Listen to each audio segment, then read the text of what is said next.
Okay. We have 2 minutes to tip off. I'm just going to remove this and let you all see the magic I'm going to put together. That and that.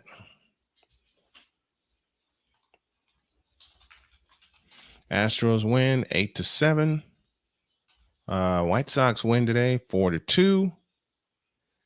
The Fever unfortunately lost. What? Okay. Unfortunately, the Fever lost, as I said, 89-81. But this is the second one that I have been looking for.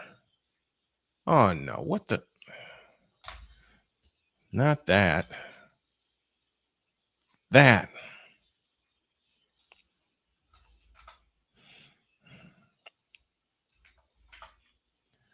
And it's about to hit the witching hour right now.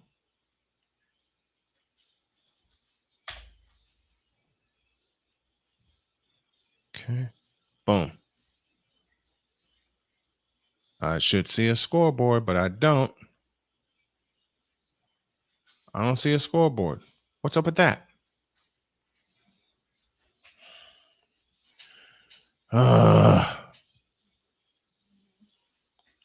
Quit.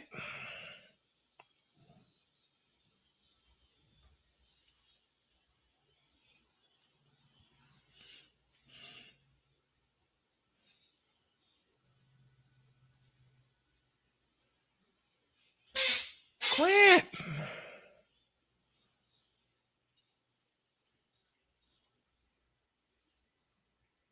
There we go.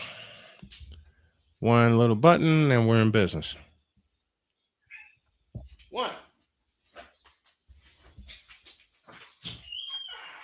You're going on and up, pumpkin. There you go. Okay. Do this instead. Save us a couple of minutes. All right, these flies are going to get on my nerve. I know they're going to get on my nerve, but I'm not going to let them stop me. Nothing stops Game 7. And nothing stops the Game 7 broadcast. All right, that's up. Oh, we got our first chatter of the night.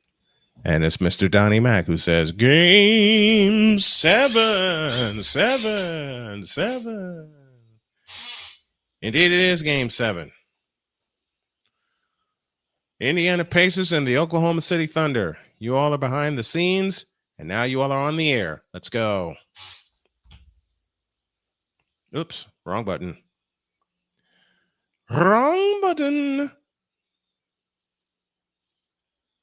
Try this again. You all have been behind the scenes,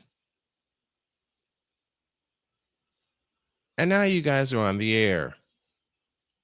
Where'd it go? Here it is.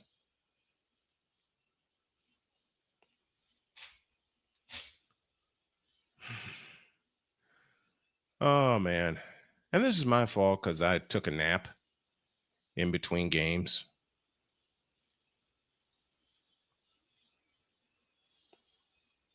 All right.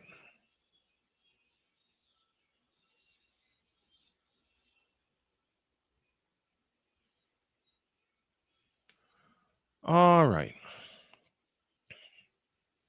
We'll have the intro up here in a minute. They're getting ready to do the national anthem.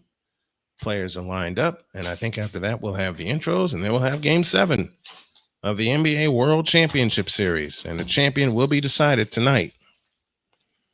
It's the Oklahoma City Thunder and the Indiana Pacers. Who you got? Be your Pacers or be your Thunder?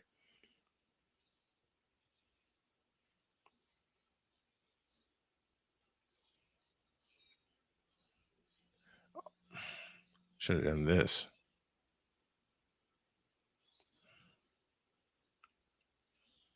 And that.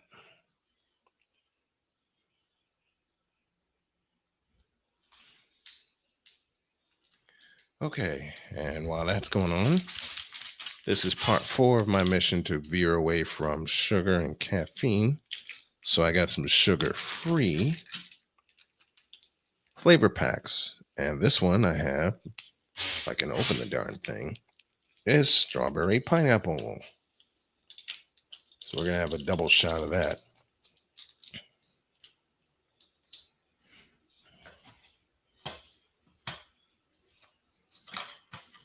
I did say I would follow the Indiana Pacers should they make the finals. I am following through on that promise. All right, quick intro. Let's go.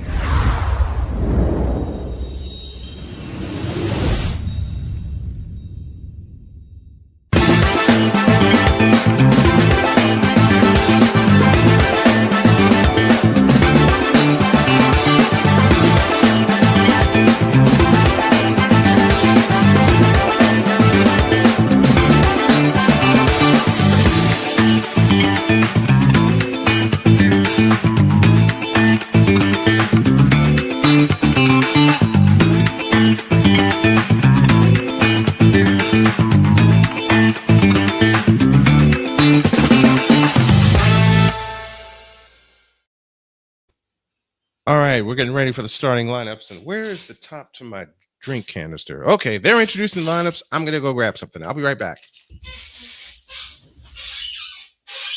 What the hell?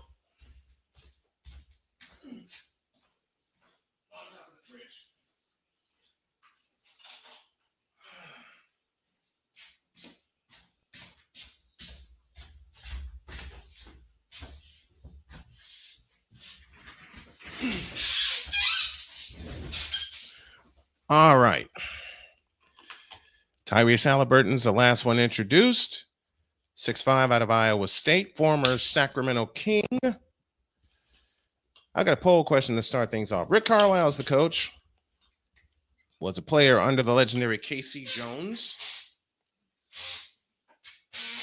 And now the homestanding Thunder are set to be introduced.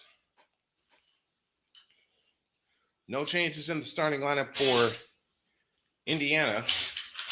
Halliburton, Nembhard, Neesmith, Siakam, and Turner. Shaking up my drink flavoring here. Perfect. Give it a nice taste. I got 5 chatters waiting for me. Okay, going forward across all games that I broadcast from here on out, how long should I make the pregame and the postgame? Question 1. And question 2, should I include a fan chat? Mr. Donnie Mack is here. Kenneth Clark is here. RC is here. The Playmaker says, have a great call. Thank you very much. All right, time for the Oklahoma City Thunder to be introduced as the lights are down in the Paycom Center, formerly the Ford Center, for those of you who remember Valparaiso's miracle.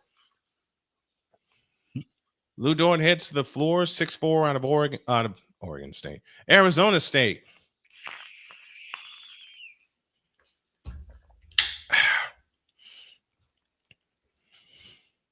The team that starts the fastest and stays the most consistent. Here comes Jalen Williams, the 6'6" forward out of Santa Clara, who has quite a few votes for Finals MVP. The big man is Isaiah Hartenstein, the 7-footer from Germany.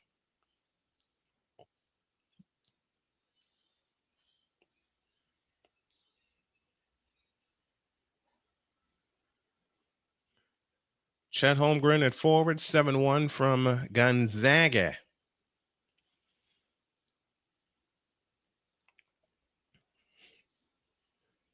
And to complete the lineup is SGA, the MVP from Kentucky at 6'6". I didn't realize Shea was 6'6".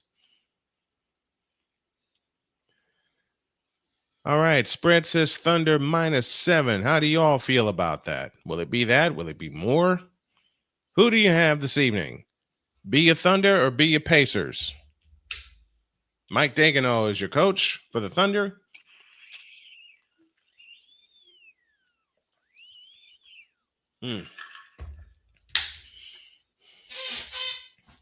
And we're just about ready to go.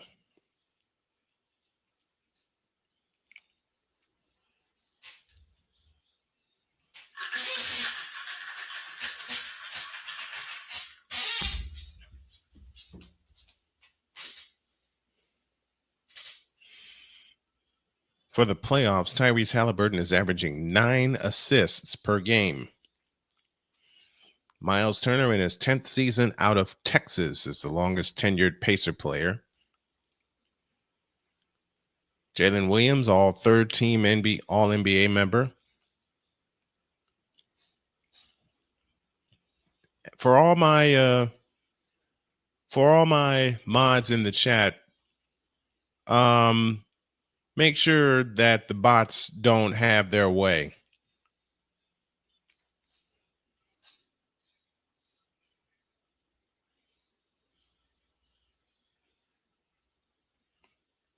There have been a couple of blowouts in this series, game 5 and 6 back-to-back. Game 2 also, where the Thunder won by 14. And I'm looking at the light show that they're doing at the Paycom Center. How do they do that? What's up, Jedi? Jedi Kid in the house. Glad to be listening to you while you're on. Well, thank you.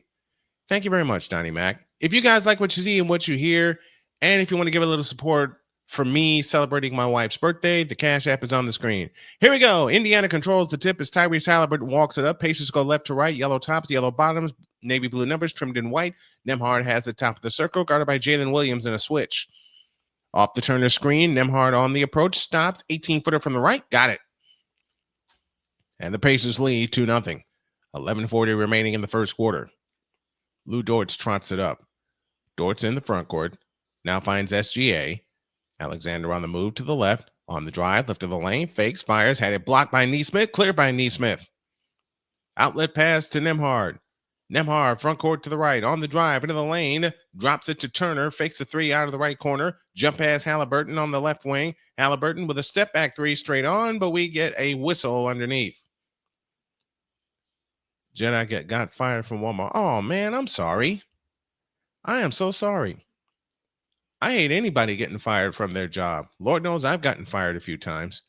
I got fired for having cancer. Tell you that story in a minute. Here's a Turner three from the left. No good. Rebound chased down by Holmgren. Flip to Dort. Dort in the front court outside right. Up top, Hartenstein. Left side, Alexander. Alexander on the drive with a starter step move. Works his way into the free throw lane. Step back. 10-footer on the way. Got it. 2-2 tie and 10:54 remaining in the opening quarter. Back comes Nembhard, left to right. Nembhard on the move, left of the key. Out to Siakam with the left wing three. Got it. Pascal Siakam makes it 5-2 in favor of the Pacers and 10:40 for the quarter. Williams in the front court. Works his way to the left. Williams keeps his dribble. Still keeps it. Works his way into the left corner for Alexander. SGA on the drive in the lane. Bumps off Nembhard. Now goes back to him. SGA trapped. Unable to give up the ball. 3 on the clock. 2 on the clock. Alexander with a double fake. Shoots a long jumper. No good. Rebound on the floor. Siakam comes out with it, but a loose ball foul against Oklahoma State.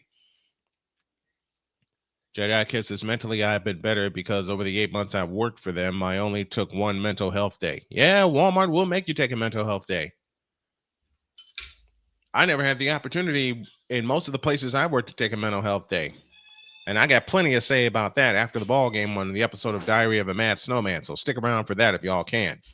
Nembhard off to the right, guarded by Holmgren. On the approach, drives into the lane, and on Holmgren. Holmgren blocks his shot. Nembhard able to recover it. Siakam has it in the left corner. 5 to shoot. Siakam left baseline jumper. An air ball. And Alexander the rebound.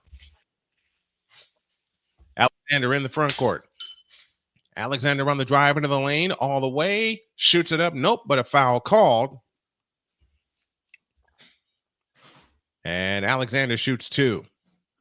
I figured you wouldn't mind me popping in for game 7. Same here. I'm kicking you both out. Hey. What? Don't do that. I had a bone to pick with you, Droid. 5-2 our score and 9:45 left in the first. I have a bone to pick with the front office of Houston, but I'll save that for Tuesday. We're not. Alexander I say Tuesday just because I jumper. Got it. 5-4 our score. We're not going to say it.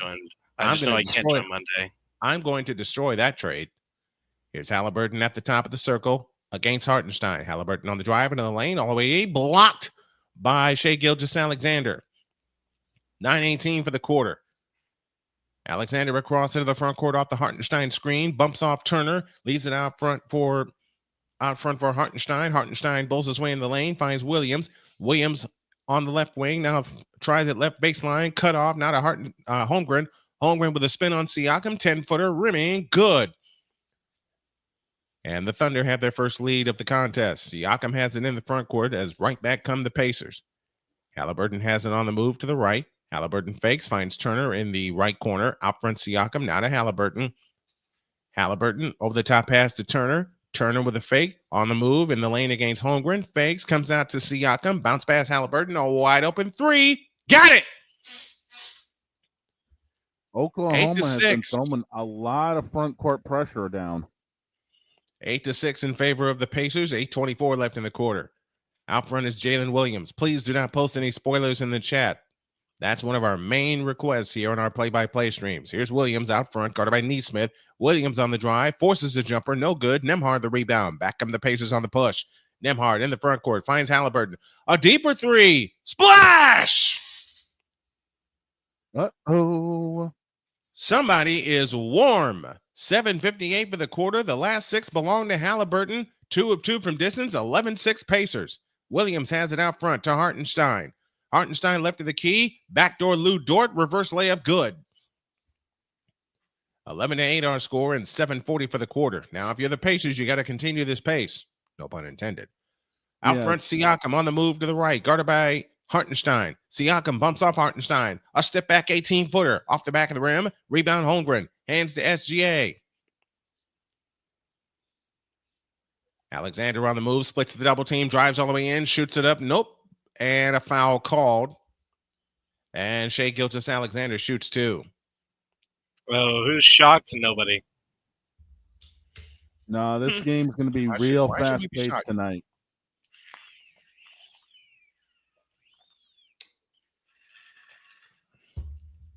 Lou Dort to the line. 6'4" out of Arizona. Oh, that's Shai Gilgeous-Alexander, the 6'6" guard from Kentucky, heading to the free throw line.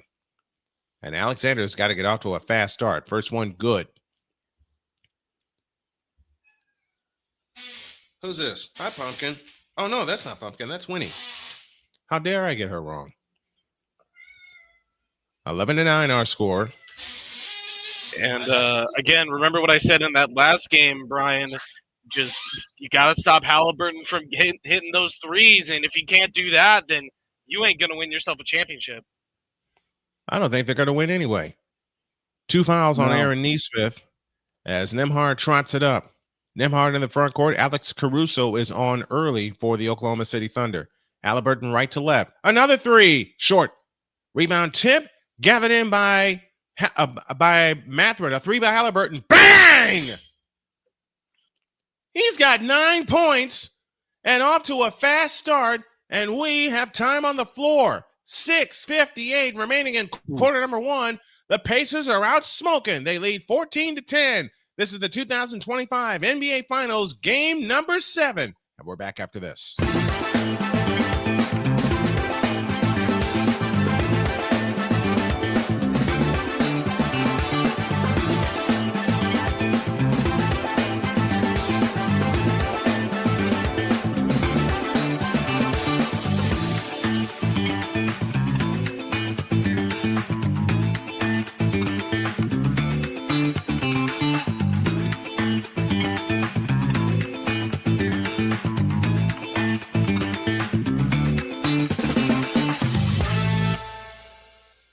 Join the transporter to Hades. Your butt and gut becomes one. Join the reformer of hooker whores. This is my daughter, Placenta Booty Johnson. Join the bronze car. Whenever you are in distress, take off your baseball cap and throw it in the air. Join your very own superhero of broadcasting, Chris Bass. So whatever color crayon they get, they palm it and do 2 circles, and that translates to I can beat up black people. As she takes you through the week's paces in Baseline. Live every Saturday at 8 a.m. Eastern, 7 a.m. Central, Pacific time zone people, just stay asleep when this is on live and just catch the recording. No, I'm sorry. exclusively on the Chris Base YouTube channel.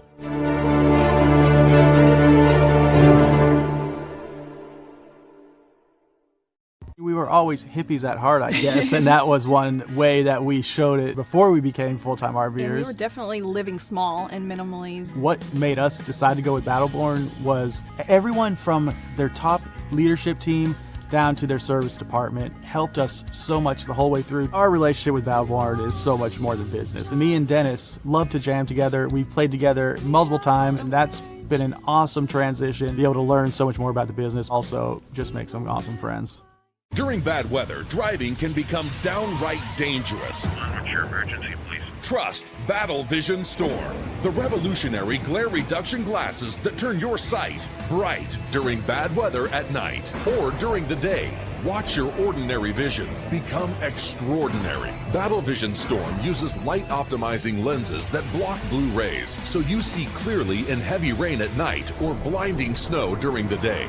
Heavy rain, snow, sleet, or fog can make it impossible to drive. Not with Battle Vision Storm. Get your Battle Vision Storm for only $19.99. But wait, due to rising costs and supply chain shortages, this may be your last chance to get your very own at this low price. There is a strict limit of 4 Battle Vision Storm per order while supplies last. Don't wait, order now. Call 1-800-483-6319 or visit battlevisionstorm.com. So call 1-800-483-6319 now.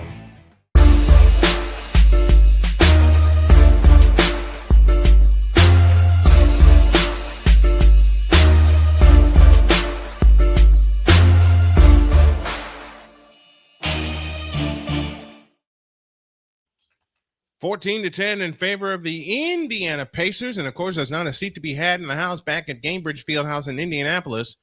Tyrese Halliburton, 9 points, second most in the first quarter in these playoffs. Let's see how OKC responds as we are under 7 minutes to go in the quarter. Caruso to Hartenstein.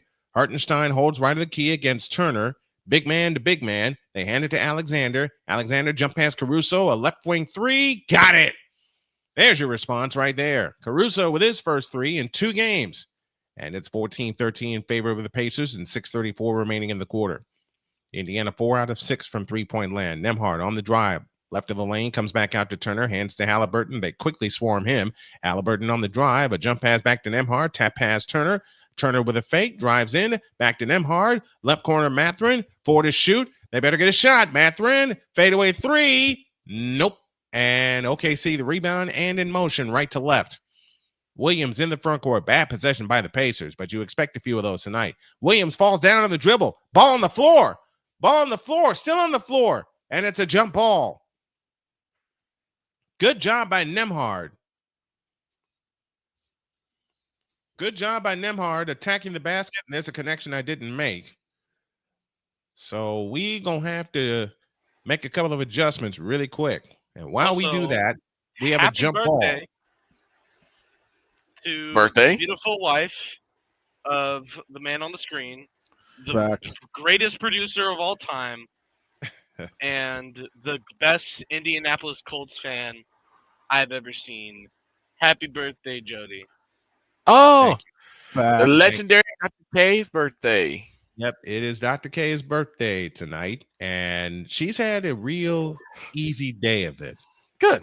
She's had a real easy day of it, and I'm happy about that. Very, very happy. All right, so controlled, and we'll reset, and we'll try it again. But I think I have my entire crew. There's two guys that need to wake up for OKC tonight. One of them is Alex Caruso. I mean, he's been basically invisible out there, but if he can get back in form, start shooting those threes, start knocking it down, even getting those easy layups in, I think the Thunder have a good chance of closing this out in 7. We will see. Well, whoever it is, the best team wins. May the best team win. Absolutely. And SGA at the control, 6 to shoot. As Oklahoma City regains possession, a pitch out Caruso, a 3 from the right wing. He got it. And OKC is back up a pair. Just as you said, Droid. Just as you said, Droid. Caruso has to knock down a couple. Here's Nembhard on the drive into the lane, goes up. Foul called on Jalen Williams. Good job by Nembhard getting into the lane. That's what he did for most of Game 6 in the blowout win. As we wait for the free throws to come, let's look to the Fanatics feedback zone. Mr. Donnie Mack joins us in Game 7 at 7 o'clock. Daniel Berry Sports Highlights says hello. Kenneth Clark joins us. The Playmaker says hello. Nembhard's free throw is joins good. us. Blake Hammock also joins us. And, of course, Jedi Kid also joins us. That is the Fanatics feedback zone. 16-15 our score. Nembhard back to the free throw line for one more. It's on the way, and it's good. Tie game, 16 apiece. Going to welcome a new group listening on millions.co here in just a moment. Was late getting the stream started there. As Alexander has it out front. Case and Wallace on the floor now. Wallace, Caruso, Gilgeous, Alexander, Williams, and Dort. Here comes Caruso on the fly. Laid it up, missed it. Rebound Turner. Outlet pass to Nembhard. Tap pass Halliburton. Halliburton on the drive into the front court. Nearly lost the ball. Able to get it back against Shea Gilgeous-Alexander. Here comes Halliburton on the drive left of the lane. Peels back out. Now has it out front to Nembhard between the rings. On the attack left of the lane. Fakes a pitch out left corner to top it. Out to Halliburton. Falls down on the dribble. Oklahoma City with a steal. And here they come 2-on-1. Alexander will drop it to Williams for the two-hand dunk. And the Thunder are back in front. Halliburton's hamstring. Halliburton's hamstring is down. And I think that's game for him. He slipped. It's got to be the hamstring, the way he took off.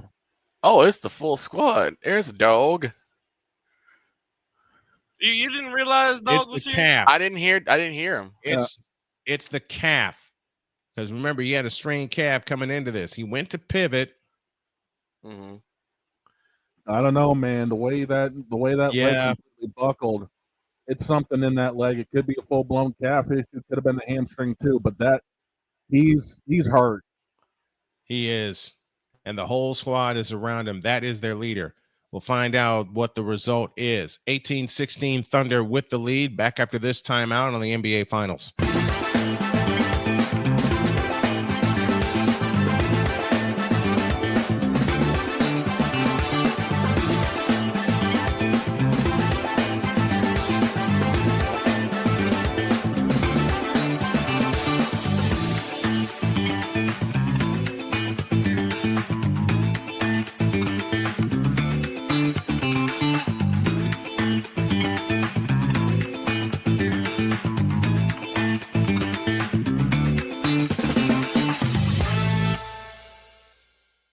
They said the W couldn't catch fire, but in Indiana, the fever's already burning.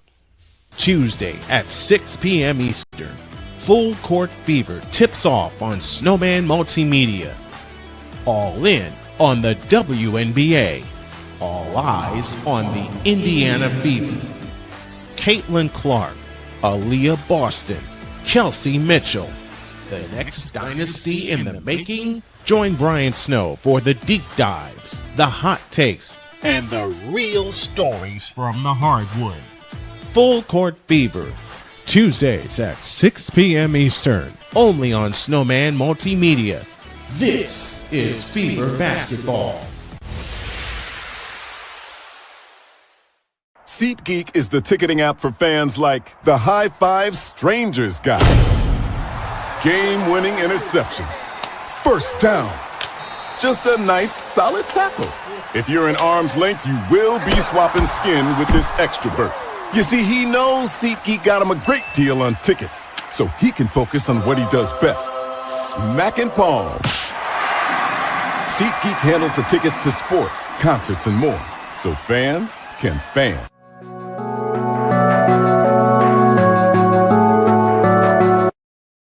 I want to do a TED Talk, but I don't have anything to talk about yet. I'm getting there. Life is for the living. We're not here that long. You can learn anything you want to learn without any money spent. What do I really enjoy? What do I really want out of life? I am your host, WIZE. Are you in a life holding pattern? Well, this is for you. Welcome to the Stuck in My Mind podcast. Live every Monday, Tuesday, and Wednesday at 4 p.m. Central.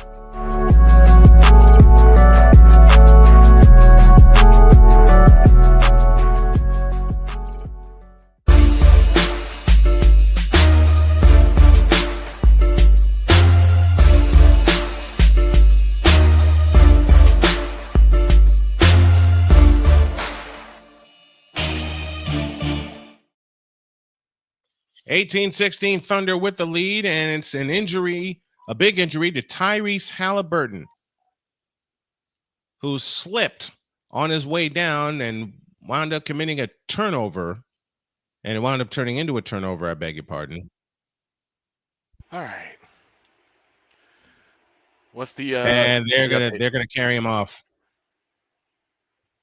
TJ McConnell on the floor now. He can't put any and I weight think on we his don't leg. see Halliburton for the rest of the game. Siakam has it out front to Mathurin. Mathurin on the move to the right. Back left is Shepherd. Ben Shepherd, who's played a key role in this series. A bounce pass to Mathurin on the right wing. Out front to McConnell. McConnell on drive into the lane. Fakes. Fadeaway shot is blocked, and that's a turnover. So 24-second shot clock violation. So that might be a tear of some order, of some fashion. If he can't put any weight on it. It is his calf. He can't put any weight on it. It's his calf. So his calf may have torn. His calf may have torn, but man, you got to give it to him, doing all he can for his team. A Caruso three from the left corner, no good. Rebound, Mathurin. Mathurin across into the front court, outside right. Mathurin on the drive, right baseline. Over the top pass to Siakam. Siakam fakes on Caruso, flying all the way in, lays it in, and draws the foul. So everybody in a Pacing uniform now has to activate. Yes. Everybody's got to activate now. It's been the bench that has lifted the Pacers, especially in their 3 wins. The thing is, the team that comes up with a consistent amount of stops defensively is a team that's going to come away with the win. This is the epitome of defense wins championships. Yes. 18 all with a free throw to come for Siakam. The biggest problem for the Pacers has been if Isaiah Hartenstein could play like a center. And same thing with Chet Holmgren, if he could play how he's supposed to play. Not high scoring, but more getting them rebounds. Getting rebounds. And if Shea and Caruso can start connecting again. Free throw missed. Alexander the rebound, and here he comes. Right baseline, comes up shooting, missing. Siakam the rebound. Outlet pass at Mathurin. Mathurin in the front court. I so want to say Halliburton, but he's not out there, and we don't know if he's going to be. Here comes Mathurin on the drive, left of the lane. Throws the shot up, no good. Caruso the rebound.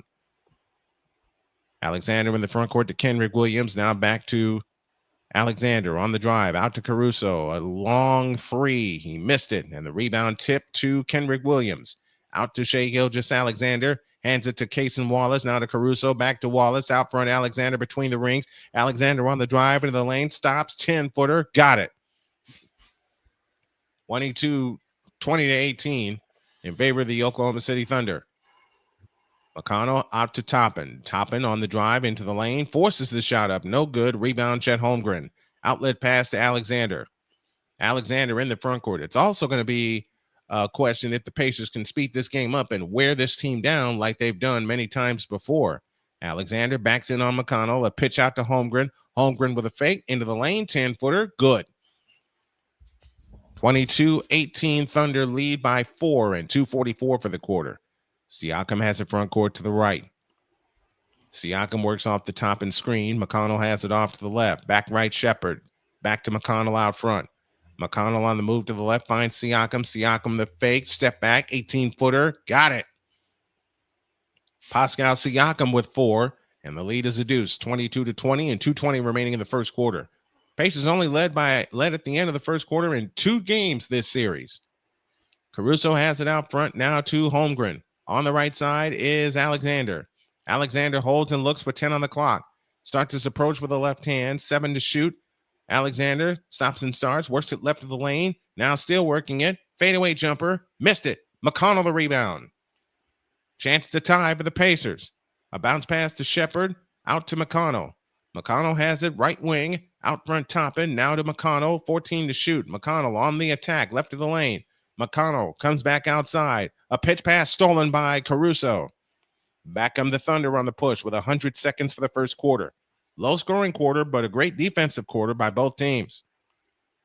Alexander on the move, has it out front, picks up his dribble, places it to Kenrich Williams, right wing. Now back to Alexander, 9 to shoot. Williams has it out front, on the drive, right of the lane with a wraparound dribble, fakes, pitch out Cason Wallace, 2 to shoot. Wallace works it left of the lane, fakes, comes up shooting. Nope. Long rebound, McConnell, and a 24-second violation first.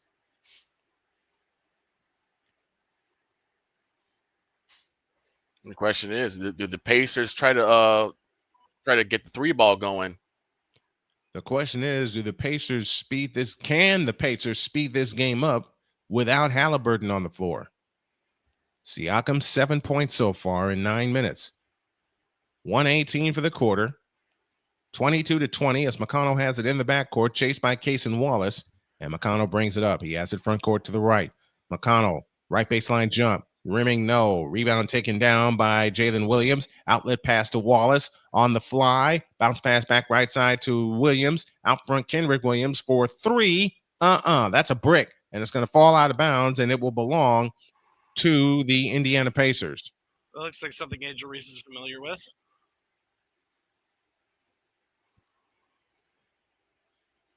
.54 seconds left in the first. Indiana 4 of 7 from three-point land. OKC 2 of 5. And those 2 belong to Alex Caruso. McConnell has it out front.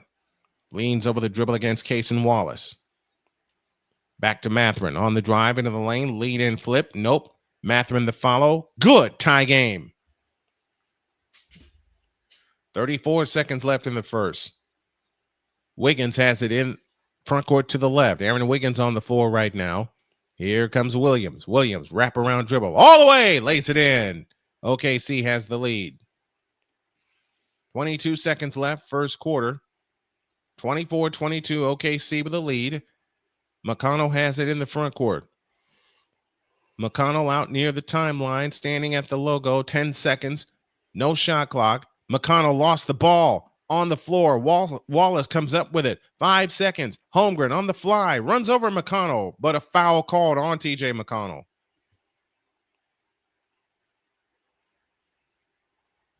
Going forward, the question is going to be, how will the Pacers operate without Tyrese Halliburton, without their captain?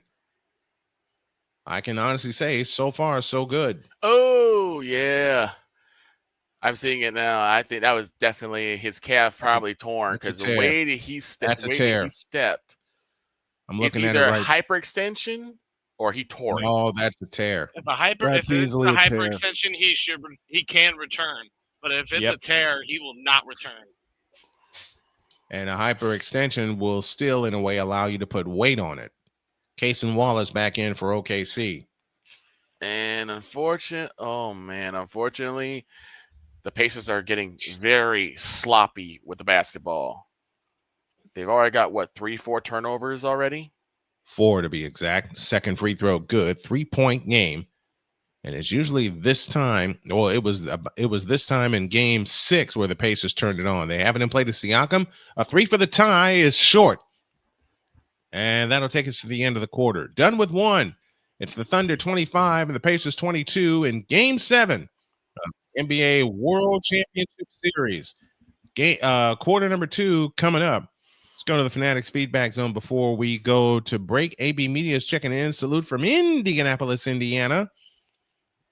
If it's not a tear, we will see Halliburton back. Jedi Kisses. So how are we feeling about LeBron and Bronny possibly heading to the Warriors? Don't you ever cuss at me like that again. We'll discuss that tomorrow. Delete.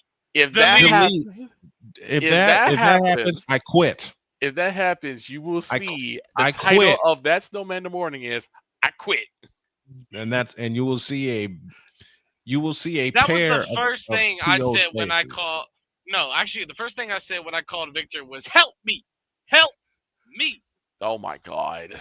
I told my dad about it. He's like, ESPN. As soon as I got the notification, I called because help me. Help me. He's like, help me with what? I'm like, KD. He's like, oh. Well, I was like, what are you talking about? Because he said, my team traded for who? He's like, KD. Oh, but why? I even told my dad. My dad was like, why though?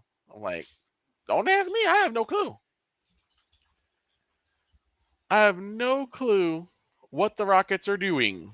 Front office really said, future? Nah, we don't mess with that. While these two argue about Kevin Durant, and I've pretty much given up. I ain't arguing. We'll take a break. When we come back, we'll have the second quarter after this. All right.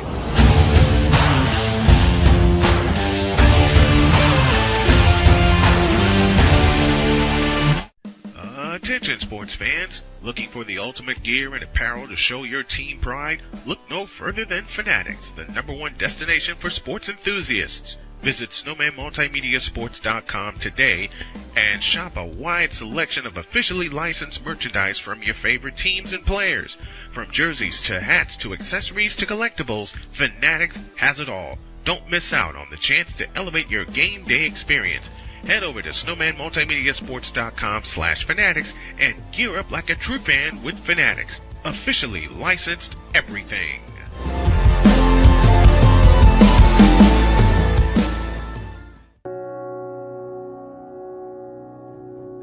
Do you remember our first group photo? This is it.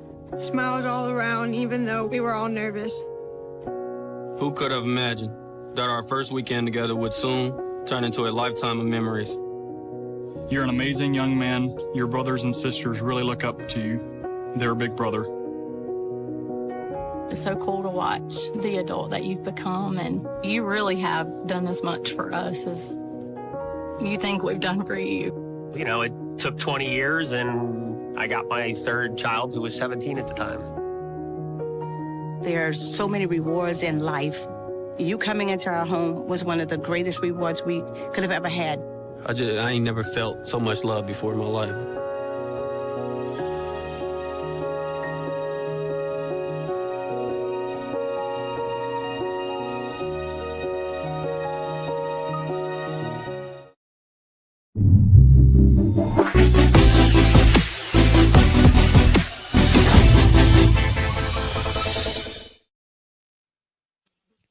So I just saw a commercial for Wingstop, and now I want some. Here we go. Second quarter underway as they have it in the front court to McConnell. Right side, Mathurin for three. Splash! Tie game. There's a quick response. I could go for some Wingstop, too. I think we all can. Jalen Williams with a wraparound dribble. Loses it at the free throw line. Gives it back to Hartenstein. Now Caruso on the drive. Drop pass back to Hartenstein. And on Bryant. Lays it up. Nope. Foul called. Or Tony Bradley, I beg your pardon. Foul called, and Hartenstein shoots a pair with 11:24 remaining in the second quarter.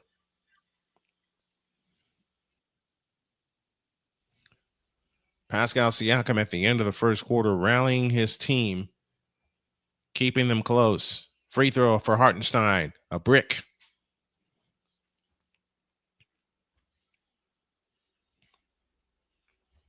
$25 all.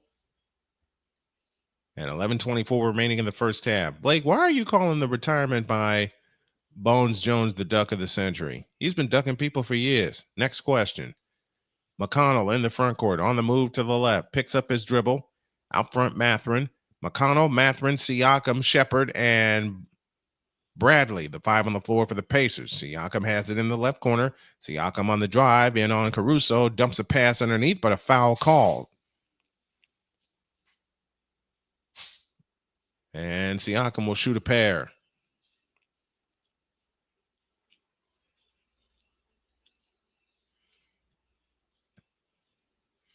That foul will be charged to Cason Wallace.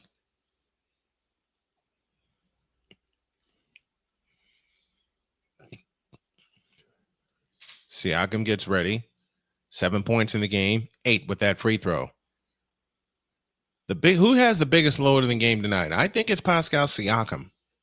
What do you guys think? Siakam's going to have to be the huge catalyst for this team. I mean, Obi Toppin's also going to have to step up in order for Indiana to even have a shot. Toppin's going to be a wild card tonight. If he was anything like he was on Thursday in Game 6, then it's on. Hartenstein the rebound off the Siakam miss. Here comes Caruso. Caruso has the front court to the left, waves everybody away. He's going to go one-on-one on Siakam. Now he has it out front to Hartenstein, back to Williams. Williams dancing on the dribble out front, 9 to shoot. Williams a 3, missed it. Rebound tip to Cason Wallace. Caruso on the right wing as they'll reset with 14 on the shot clock. Backdoor Caruso, right-hand dunk. OKC back up a point, 27-26 and 10:29 remaining in the first half. Siakam with a drop pass to Bradley, out to Mathurin. Mathurin with a fake underneath to Bradley. Goes up. Nope. Foul called. And Tony Bradley will shoot a pair.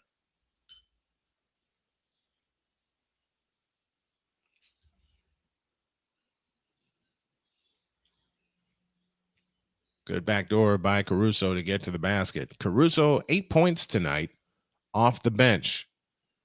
And OKC knows their bench is going to be huge for them. Bradley to the free throw line. Hits the first one. 27 apiece, 10-21 remaining in the first half of play. Bradley in his 7th year, 6'10" out of North Carolina.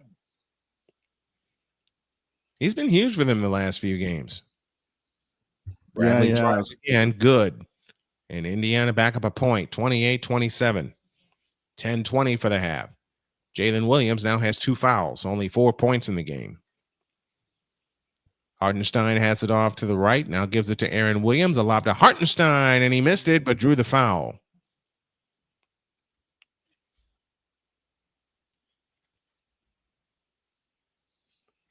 And they're looking for it to be a shooting foul, but it's not.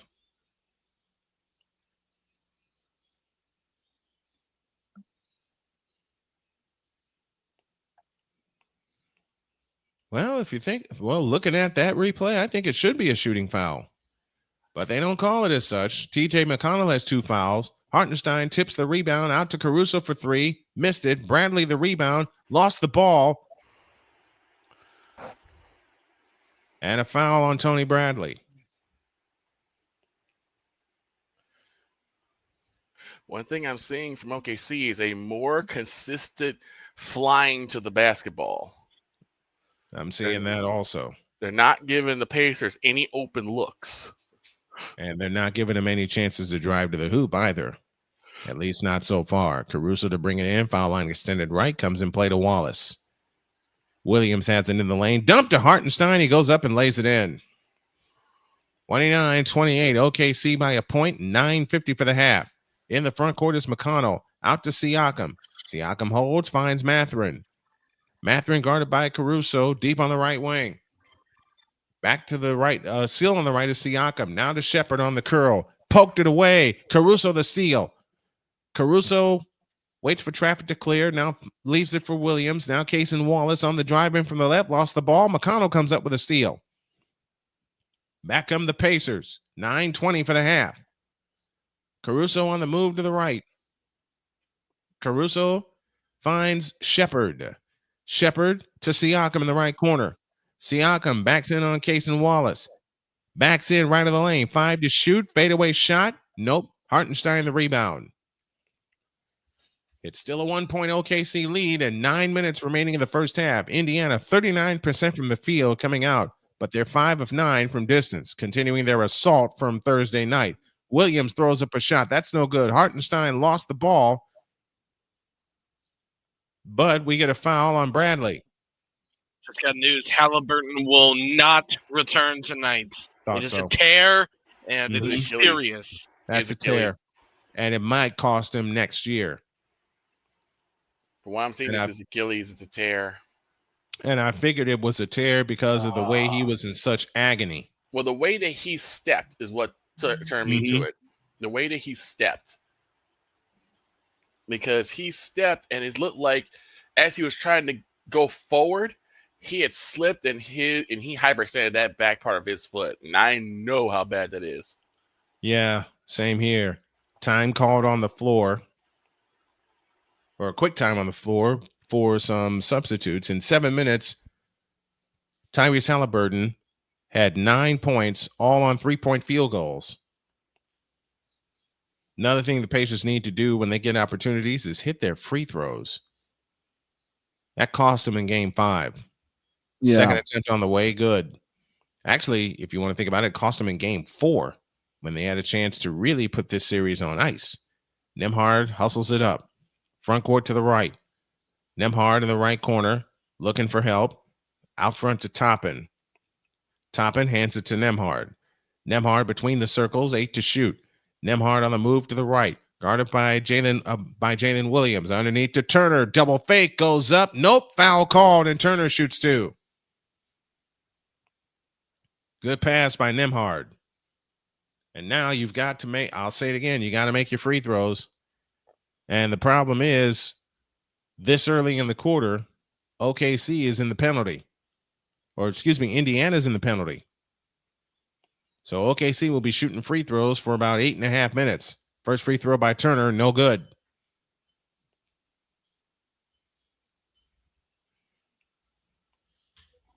Miles Turner in his 10th year out of Texas, averaging 11 points per game.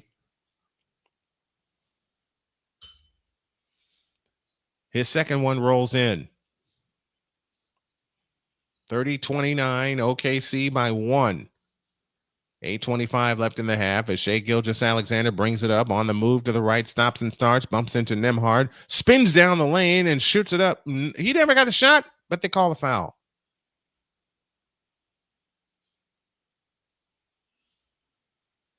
Let's see where the foul is. We're looking at it. Yep, It's the arm hook. He hooked him. It's the arm hook. He hooked him. That's a great call. When Alexander went to spin, Nembhard hooked him with his arm. Yeah, I saw that. Call. Free throw good for Shai Gilgeous-Alexander. I think what'll get Indiana going again is another three. Call me crazy. It's been them got for to hold on to the basketball. Yeah, they do. And they have not done a good job of holding on to the basketball. They have not done a good job. Free throw good for SGA. And it's 32-29, and now a steal. Wiggins has it. Over the top pass to Alexander. Alexander has it out front. I beg your pardon. Alexander on the drive. A step back three. Rebound comes down to Aaron Nesmith. Oh, my goodness. OKC only has one turnover to this juncture. The Pacers have 6. Here's a three by Toppin. Nope. Rebound tap to Turner. Out to Nesmith for 3. Bang! Tie game. Big 3 for Aaron Nesmith. That gets him off the schneid and gets him his first points of the game. And it's 32 apiece. And 7:35 left in the first half. A whip pass back out to Lou Dort. A 3-ball on the way.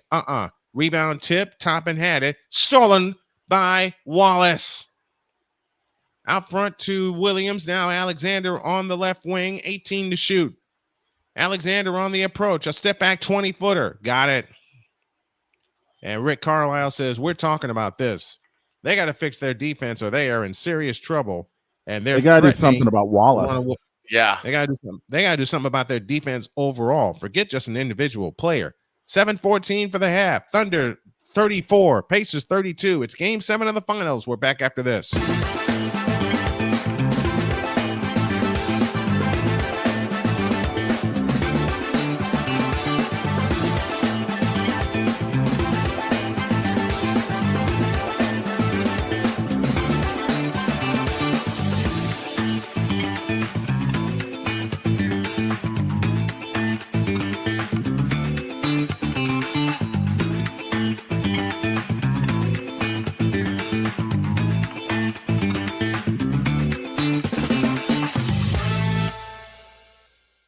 SeatGeek is the ticketing app for fans like the High Five Strangers guy.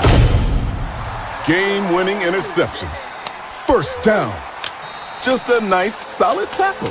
If you're in arm's length, you will be swapping skin with this extrovert. You see, he knows SeatGeek got him a great deal on tickets, so he can focus on what he does best, smacking palms. SeatGeek handles the tickets to sports, concerts, and more, so fans can fan. They said the W couldn't catch fire, but in Indiana, the fever's already burning. Tuesday at 6 p.m. Eastern, Full Court Fever tips off on Snowman Multimedia. All in on the WNBA. All eyes on the Indiana Fever. Caitlin Clark, Aaliyah Boston, Kelsey Mitchell. The next dynasty in the making? Join Brian Snow for the deep dives, the hot takes, and the real stories from the hardwood. Full Court Fever, Tuesdays at 6 p.m. Eastern, only on Snowman Multimedia.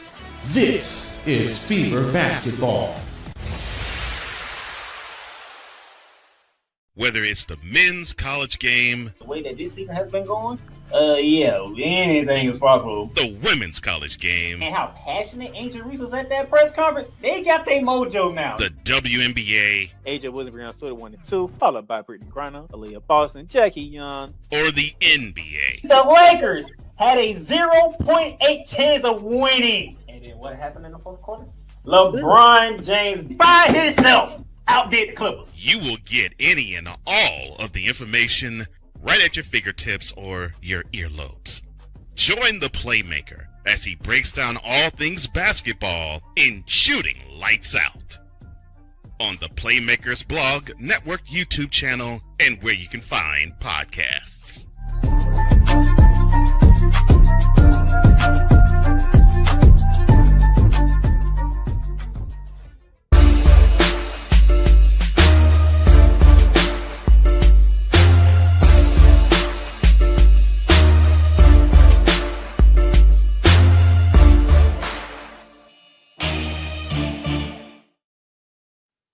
We're going to be busy here at halftime as we'll have a SeatGeek scoreboard update and get you ready for the upcoming week.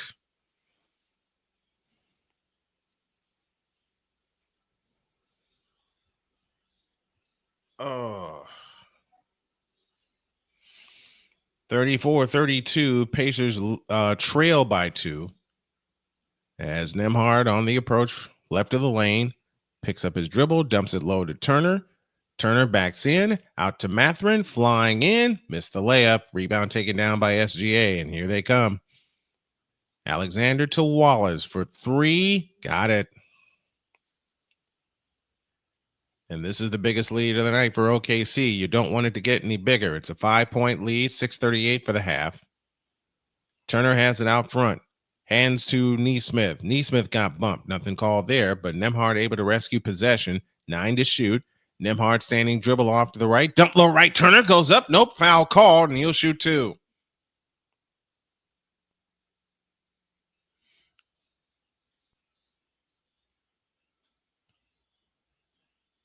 And the thing about the Oklahoma City break, they walk right into 3-point shots. They've done it 3 times already tonight, and the turnovers are killing Indiana. And this could be a repeat of game 1 down to the second. Free throw by Turner, no good off the back of the rim. McConnell back on the floor for the Pacers. Benedict Mathurin goes out.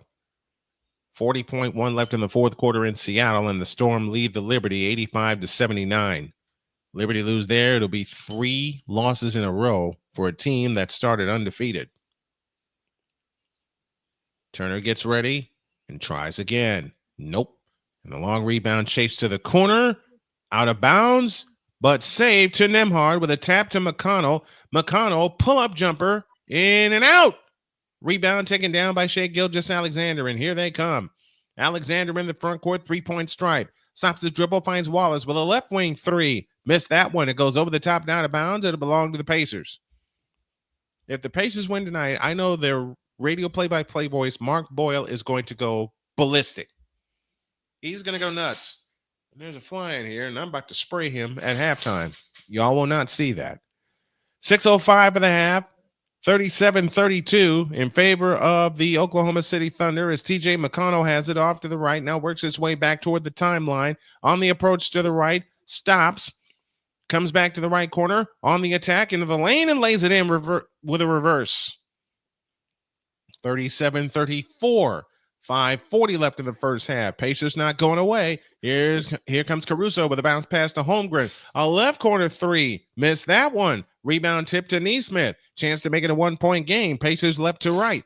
McConnell in the front court. McConnell on the drive. A pitch out to Nembhard. Nembhard on the drive. Into the lane. Right-hand layup. It's good. It's a 1-point game. And Mark Daigneault wants time. 5:22 remaining in the first half. We'll take a short break with them. The Pacers are back in it. Trailing by only 1, 37-36. We're back after this.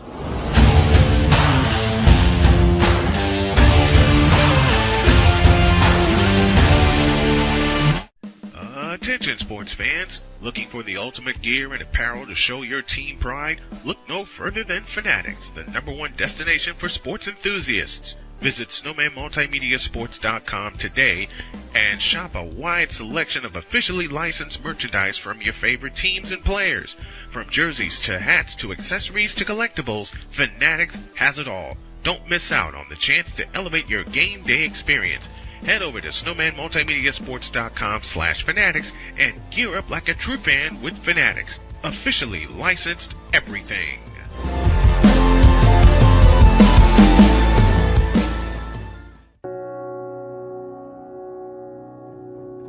Do you remember our first group photo? This is it. Smiles all around, even though we were all nervous. Who could have imagined that our first weekend together would soon turn into a lifetime of memories? You're an amazing young man. Your brothers and sisters really look up to you. They're a big brother. It's so cool to watch the adult that you've become, and you really have done as much for us as you think we've done for you. You know, it took 20 years, and I got my third child who was 17 at the time.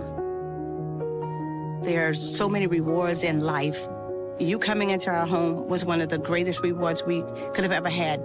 I ain't never felt so much love before in my life.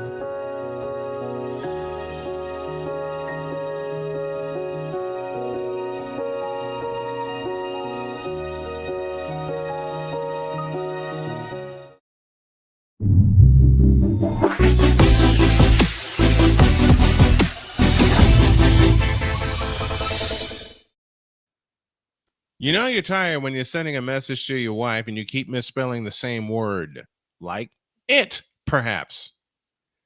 37-36 in favor of the Oklahoma City Thunder with 5:22 remaining in the second quarter of tonight's game. And I'll go to Victor in Chicago. What have you seen so far from both teams? Well, for one, I'm seeing a very big up-tempo for the Thunder. What I'm seeing from Indiana Pacers that is starting to alarm me, very sloppy play in transition. A lot of intercepted passes, a lot of tip balls that turn into steals for the Thunder. You gotta shore that up. You cannot play sloppy. Like I said, the chaotic side of me really, really wants the Pacers to win because I want to see that flagrant foul from Playmaker. But unfortunately, the more logical side of me is that OKC Thunder probably taking this one away. Yeah. Long way to go. They're going to redo match game again. This time with Martin Short as the host. Boo. Boo. Well, that was random. I'm looking at a commercial for it. Well, we thought that Drew Carey went on the Price is Right is bad, but honestly, I like it. I like Drew Carey's coming to his own. But you can't do match game without Gene Rayburn. Right. You can't do that. That's like they were trying to replace Peter Tomarkin. And I don't need to tell you how I feel about that. 37-36, OKC by 1. They have the ball right to left. It's a lower leg injury, they're describing it, but we feel it's a tear. Here's Alexander to Jalen Williams. Fakes. A three-pointer on the way. Short. Rebound, Nembhard. Chance for the lead for the Pacers. Nembhard has it off to the left. Right side, Nesmith. He'll take the three, and he missed it. Rebound, Lou Dort. Alexander trots it up. Front court to the right. Indiana 6 for 12 from three-point land tonight so far. A pitch out to Dort for 3. Got it. And it's 40-36. 4:40 remaining in the first half. If the Pacers can stay even with them, like stay within the 4 to 5 point area, if they go down at the half, they'll have a chance to pull it off. McConnell on the fly. Fakes. Bounce pass to Turner from 18. Got it. Miles Turner with his first field goal. And it's 40-38 and 4:20 left in the first half. Jalen Williams back right to Dort. Another 3 try. He missed it. And the rebound taken down by Nembhard. Chance to tie for the Pacers. Shepard brings it up. Shepard off to the left against Alex Caruso. To the right side for Nembhard. Back to McConnell. McConnell off to the right. Foul by Caruso. Nothing called. McConnell standing dribble. 9 to shoot. McConnell on the fake. To the free throw line. Stops. Pops. Yes. And we're tied. There's 4 quick points for you. Even at 40 and 3:45 remaining in the first half. 4 points for McConnell. Holmgren flying in. His shot's blocked by Siakam. It falls, and McConnell able to rescue it. Now the Pacers with a chance to regain the lead. Nembhard in the front court finds Turner for three. Rebound chased down by Dort, saves it to Alexander. Back come the Thunder on the push. 18 on the shot clock, 3:24 for the half. Here is Alexander driving. His shot's blocked by Siakam, cleared by McConnell. Back come the Pacers as Siakam brings it up. Siakam had it poked away. Siakam gets it back. Shovel pass underneath for Turner. It's poked away, and it'll belong to Oklahoma City. 11 turnovers for the Pacers in the first half. You sure that was Siakam? It looked like Dikembe Mutombo to me. That was Siakam, but still. No. He got up there in a hurry. He really did. 40 apiece, 3:10 for the half. Lou Dort across the timeline. Finds Jalen Williams on the left wing. Bounce pass underneath, stolen by Siakam at a kick ball. He threw it right at his feet, too. He did.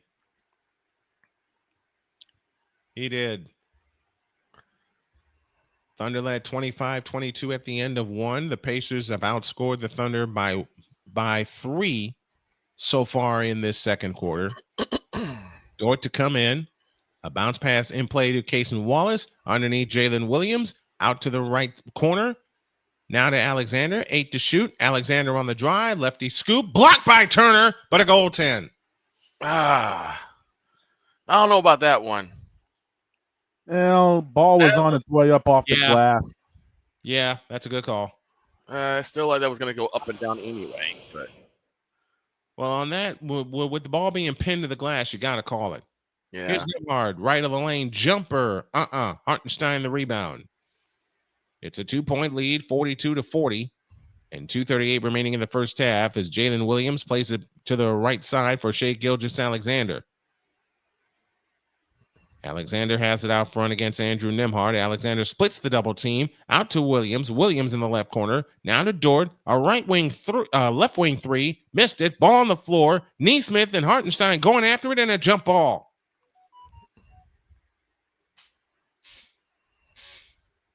Keep you updated on all the scores. Mm-hmm. The White Sox beat Toronto today in the Sky Dome 4-2. Cincinnati over the Cardinals 4-1. Yes, they won in the Sky Dome. I got the rest of them in front of me when you got the time, boss. And here's the score that makes me happy: Mariners 14, Cubs 6. Yep. No, that's a beating. We got to tell that story at halftime. We have got to tell that story at halftime. 5/10 remaining on the shot clock. That ball's tipped out of bounds, and it will belong to the Indiana Pacers with a chance to tie or get the lead with a long one. 42-40 OKC, 2:15 remaining in the first half. We've got to tell that story at halftime. Nembhard out front to Mathurin. Mathurin on the move to the left. Now finds Neesmith. Back to Mathurin. 12 on the clock. Mathurin for 3. Splash! And the Pacers regain the lead with 2 minutes left in the first half. Come on with it, guys. This is where they can really make a good run. Mathurin with 8 points off the bench. Hartenstein double dribbled. And now the Pacers have the ball with a chance to extend on a 1-point lead. Hand down, man down as Alexander got caught. Hand down, man down. Thank you, Mark Jackson, for that. Benedict Mathurin with 8 points, 3 of 7 from the field. Nembhard has it in the front court. A bounce to Toppin. Toppin out front. Toppin's got to get going tonight. Nembhard has it on the right wing, 10 to shoot.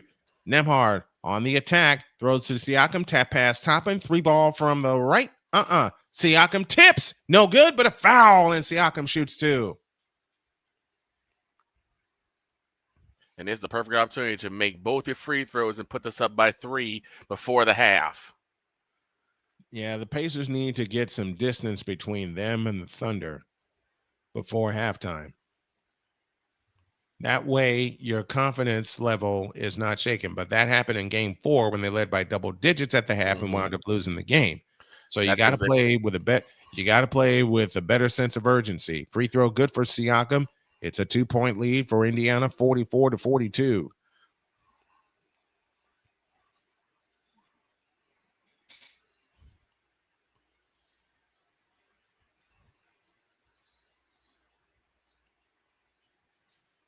1:28 remaining in the first half. Pacers 44, Thunder 42.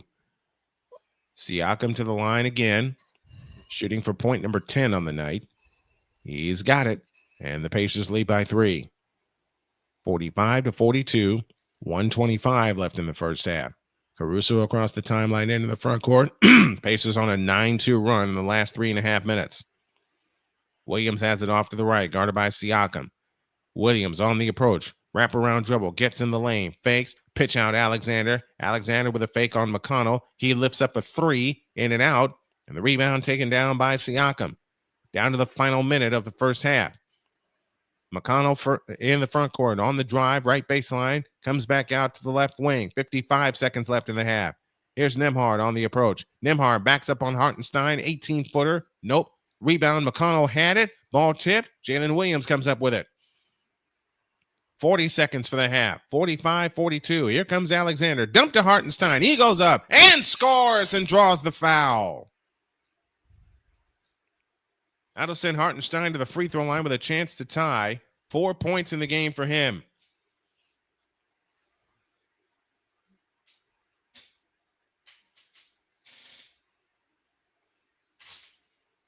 That foul will be charged to Obi Toppin. And a good pass by Shai Gilgeous-Alexander. Okay, I'm going to... I won't say anything else. 4.6 rebounds so far for Hartenstein. He shoots for point number 5. He's got it, and we're tied. 45 apiece. And 39.2 remaining in the first half as Nembhard brings it up. And an offensive foul on Mathurin. What? That was senseless. That's BS. What? That's BS. Come on. He ran into him. No. Come on. Dort initiated that yes. Dort initiated that contact. It should be a foul on Dort. That is not an offensive foul. No, it is not. Come on. That is not an offensive foul. 37.1 remaining in the half. They have it in play to SGA, and they have a chance for the lead. Alexander on the approach. Steps back, 3-point stripe to the left. 13 to shoot. Alexander on the spin. Shoots it up. Nope. Foul called. And Shai Gilgeous-Alexander shoots 2. Apparently, everyone's been family-wise around Tyrese Halliburton after the injury. Apparently, he's in good spirits, but good. You know for a fact he wants to be on the floor. Oh, he wants on the floor. You know, so it's bad game he can 7. taste it. He's chopped at the bit. It's game 7, and this could be his first time hoisting the O'Brien Trophy, and just he's going to hoist the trophy. planting of the foot. That's all it was. If they pull it off, he will hoist the trophy tonight. And it can happen to anybody. That's the really painful thing about this injury. It can happen to anybody. Yeah, and that's what Shot hurts clock, more than game anything. clock almost identical. 20 seconds for the half as Siakam brings it up. Siakam, guarded by Alex Caruso, gets Caruso out of the way and brings it into the front court. Leans over the dribble, now finds Nembhard. 10 seconds. Nembhard holds and looks, waves everybody away. 7, 6, now 5. Nembhard, a backup 3. Splash! 3.6 left in the first half. They have it in play. SGA, a long one from half court. No good, and the Pacers have the lead at the half. Oh, boy. Well, that's half the battle over. Folks. That's half the battle over. Half the battle we is have got over. A game. We do indeed have a game. Your score at the end of the first half and a surprise. It's the Pacers 48 and the Thunder 47. Can the Pacers pull the trigger without their captain? We'll have our halftime activities after this.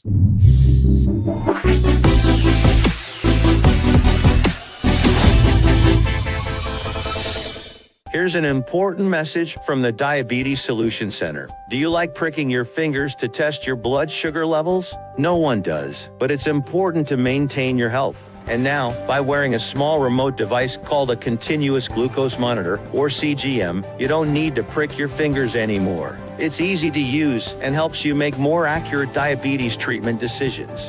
If you are testing your blood sugar 3 or more times daily, injecting insulin, or using an insulin pump, call the Diabetes Solution Center right now. And if you have Medicare or most major insurance coverage, you may be able to get a new CGM at little to no out-of-pocket cost. Shipping is free, and we'll even bill your insurance company for you. If you are testing your blood sugar 3 or more times daily, injecting insulin, or using an insulin pump, call the Diabetes Solution Center right now to learn how to end the painful finger sticks and get your own continuous glucose monitor, or CGM, at little to no out-of-pocket cost.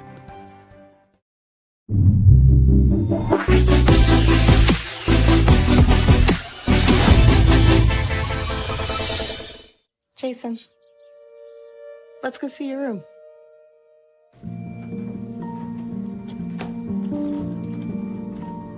What do you think? We kept it a little spare, so you can decorate it how you like.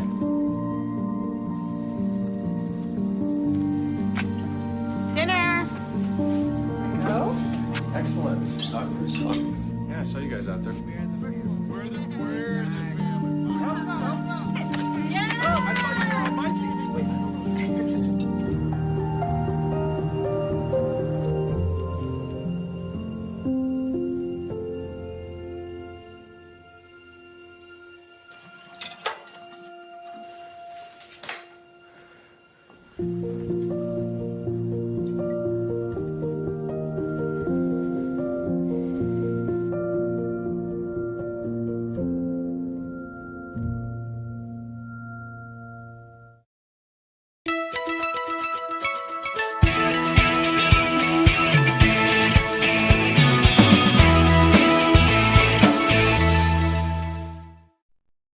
Scoreboard update time presented by SeatGeek. Here's the dog. In the WNBA, the early games today, we ended up having the Aces over the Fever, 89-81. Dream over the Sky, 93-80. Mystics over the Wings, 91-88 in overtime. Storm over the Liberty, 89-79. With 4:19 left in the half, it's the Valkyries over the Sun, 44-30. In the major leagues, we have the Yankees over the Orioles, 4-2. Tigers over the Rays, 9-3. Pirates over the Rangers, 8-3. The White Sox doubled up the Blue Jays, 4-2. Marlins over the Braves, 5-3. Brewers over the Twins, 9-8 in a good thriller. Reds over the Cardinals, 4-1. Mariners absolutely mollywhopped the Cubs, 14-6. I know everyone's smiling about that. Rockies doubled up the Diamondbacks, 4-2. Giants over the Red Sox, 9-5. Guardians shut down the Athletics, 3-0. Astros over the Angels, 8-7. Dodgers all over the Nationals, 13-7. Padres over the Royals, 3-2.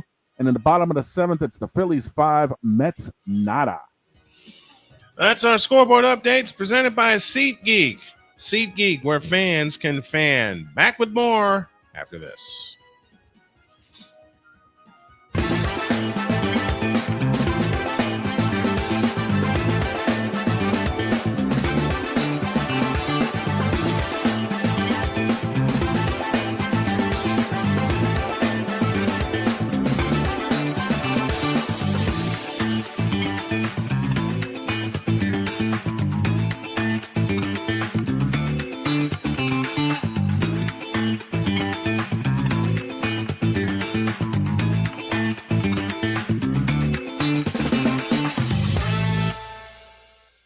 Join the transporter to Hades. Your butt and gut becomes one. Join the reformer of hooker whores. This is my daughter, Placenta Booty Johnson. Join the bronze car. Whenever you are in distress, take off your baseball cap and throw it in the air. Join your very own superhero of broadcasting, Chris Bass. So whatever color crayon they get, they palm it and do 2 circles, and that translates to, I can beat up black people. As she takes you through the week's paces in Baseline. Live every Saturday at 8 a.m. Eastern, 7 a.m. Central, Pacific time zone people, just stay asleep when this is on live and just catch the recording. Oh, I'm sorry. Exclusively on the Chris Bass YouTube channel.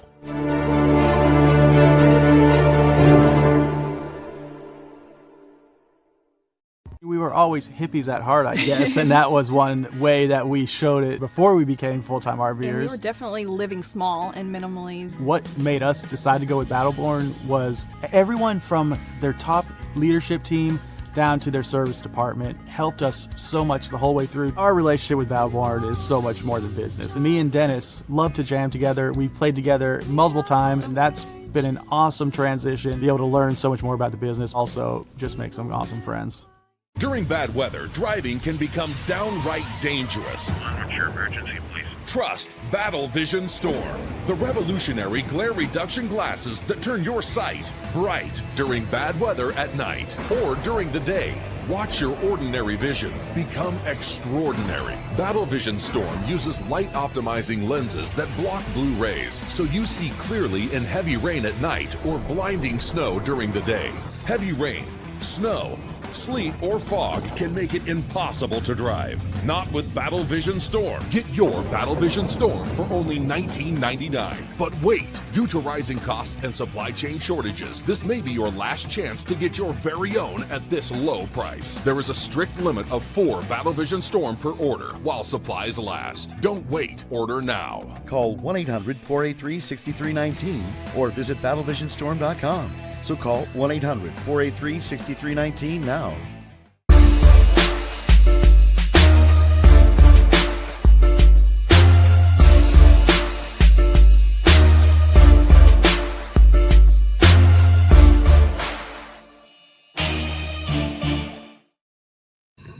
.48-47 Pacers at halftime. And there's a story I'm going to expand on.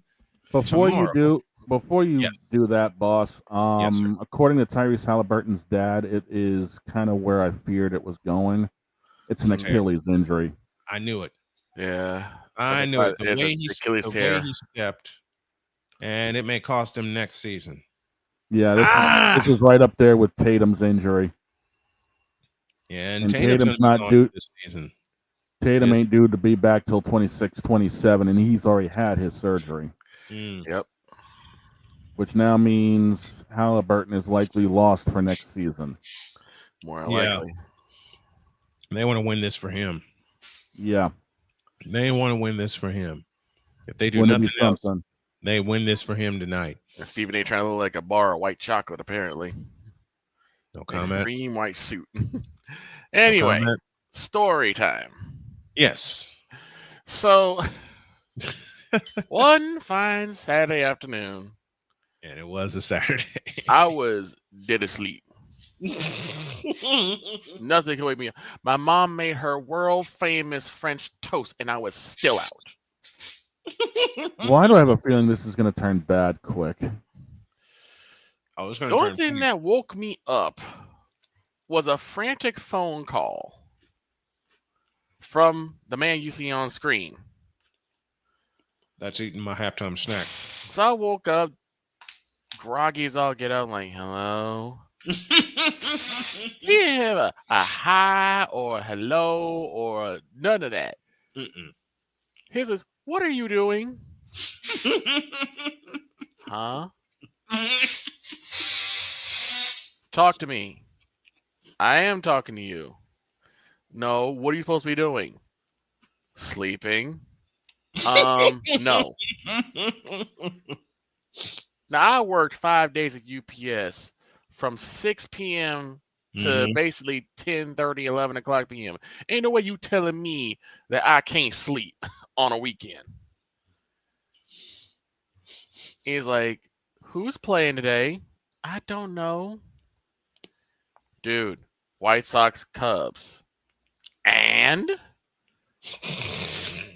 What happened? What's happening? I remember he's doing everything in the book to try to avoid this, and he totally forgot he was going to help me. I'm like, he didn't tell me what he wanted. And then he finally says, you have to call the game because I'm at Linwood. Oh, okay. So I tune into the game, and it ain't looking good. No. Cubs winning 6-5, and they just scored the 6th run. Yeah, it was in the 8th inning. It was in the 8th inning. We get to, I believe, the 9th inning when everything goes down. Now, mind you, Linwood is very, very far south. Very, very far south side of the Chicagoland area. Why there are so many Cub fans, I will never understand. I never understood that either. But it is Cubdom there. It's Cubdom. It's flat out Cubdom. Go on. So they're all sitting. So everyone is having a big old fat smile on their face. A Snowman sweating. Oh yeah. Because I believe this was the second game, I think. Second game of the series, yes. And I think we took the first one already. Mm-hmm. So we did not want them to open their mouth, tie the series. Mm-hmm. So I'm calling the game, and we're getting to 2 on, and I believe 2 out. Yep. I remember that correctly. Yep. There's 2 out and nobody on. Ryan Dempster was the Cubs closer at the time. Mm-hmm. Ryan Dempster. And you'll find out why. God help me. Go on. One guy gets on. Mm-hmm. Then another guy gets on. And then 5. So tie run is aboard.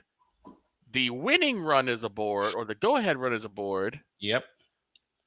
And on a 2-0 pitch, AJ Pierzynski, El Smacko. all I said was this. Swinging a shot, right center field, back. Does it have it? Jock Jones does not have it. Kiss it goodbye. This man screams my ear off. I did. But in return, I had about 40 kids scream my ear off as they came flying out of the field house. And Which is where the bar and the TV is set. Yep, they're telling me everything that's going on. So I pick up the microphone and I said, update from Wrigley. AJ Pierzynski, and I purposely paused. And looked both ways. I looked both ways. I did. Has just hit a 3-run home run. All the White Sox fans around the park went losing crazy. It. Yes. White Sox 8, Cubs 6. And over to my left, I hear this big crowd of Cub fans go, no! I heard it through the earpiece. I heard through his phone. And you got to understand, because of just how Cubdom was really, really bad that year, they were looking for any spark. So when AJ hit that shot, fans were not littered is not the word I would use for how much trash was thrown on the field. Yeah, you need something heavier than that. I even said, and on one swing, we went from Wrigleyville in baseball season to Cleveland in football season. Because Cleveland, the Brown Stadium at the time, the Bottle Gate from 2001. Yes, was so well known that almost every time the Browns lost, they would just throw trash all over the field. Bottlegate. It was Bottlegate. I was like, wow.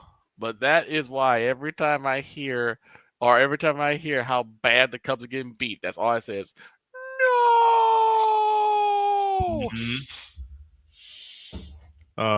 It was glorious. They didn't like me that day. That's not even the worst one you did. No. I was around for this one. You were at the park for this one. I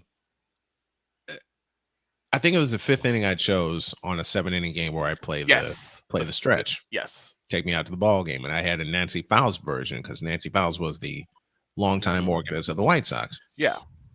So I had a couple come up to me. Oh, no. And they said, we want to hear Harry. Excuse the b-hell out of me. We want to hear Harry. We're tired of this White Sox. Bleep. We want to hear something. She said explicitly, we want to hear something Cubs. That's exactly what she said. And she demanded. She didn't ask. She demanded to hear with Harry a pointed finger. Yeah. Oh, yeah. Nail and all. To Harry to sing "Take Me Out to the Ball Game." I turn and look at Victor, and to hear Victor describe the wicked smile I had on my face, I pulled the Jodi. I turned and walked away. Oh, yeah. Oh, yeah. I saw the wicked smiles. I said, nope, I'm not sticking around for this. I turned and walked away. I played Harry until he said root for the White Sox. And the thing is that from the way he explained it, she was just smiling just as proud. Oh, yeah. Swaying to the music, okay? Mm-hmm. She was swaying to take me out to the ball game until she heard that phrase. And her face fell. Uh-huh. And she looked at Snowman and just said, how could you? Meanwhile, all the other parents are patting me on the shoulder because they knew what was going on. Mm-hmm. They knew what was going on. They knew the fast one I was getting ready to pull. All right, folks, take a deep breath. We're getting ready for the second half. And I believe it's going to be on the shoulders of Pascal Siakam. And I also believe it's going to be on the shoulders of Miles Turner. Yeah. I think McCullough will also have a hand in this one. Siakam leads them with 10 points. 16 for Shai Gilgeous-Alexander. As we get you ready for the third period, Andrew Nembhard with 9. Remember Halliburton at 9 before he went out with an injury. Mathurin with 8. And that breaks down the Pacers scoring. Shai Gilgeous-Alexander with 16 to lead all scorers. All right, take a deep breath, folks. This is it. Final half of the season, unless we see overtime. Jalen Williams only has 5 points to this juncture, and this is after a 40-point masterpiece in Game 5. Thunder left to right, blue tops, blue bottoms, white numbers, and lettering trimmed in orange as Jalen Williams has it in the front court.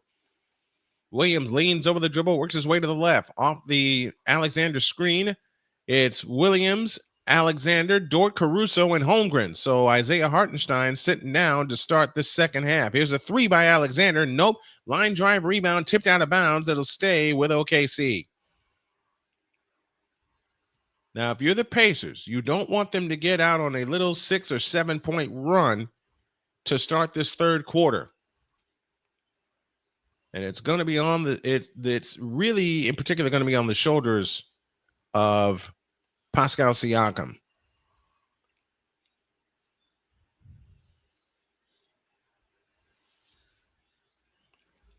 They have it in play. Here's a 3. Rebound, home run, follow good. 49-48. Dang it. Something went wrong. Sorry about that. 49-48, 11:15 remaining in the third quarter. And an offensive foul. Another one? Another one. Oof. I didn't see what happened because a fly got in the way, and I'm trying to get rid of it. Oh, no. And the SOB won't leave. 49-48, 11:08 remaining in the third quarter. Here's Alexander on the drive. Stops. A pitch out Williams. A 3 from the right wing. It's no good. Rebound Lou Dort. Dort plays it to Alexander. Alexander backs in on Aaron Nesmith. Alexander fakes. Back to Dort. Dort has it on the left wing. Lost the ball. Able to get it back. Forces a 3, and he hit it. Wow. As the shot clock went dead. 52-48. 10:39 remaining in the third. Here comes Mathurin. Mathurin on the drive. His shot's blocked. Mathurin gets the rebound. A pitch out to Siakam. A 3 from the left wing. Got it. 52-51. The Pacers trail by 1 and 10:24 remaining in the third quarter. Siakam with 13 points. He's 2 of 3 from 3-point land. Caruso was fouled out front. And that foul will be charged to Nesmith.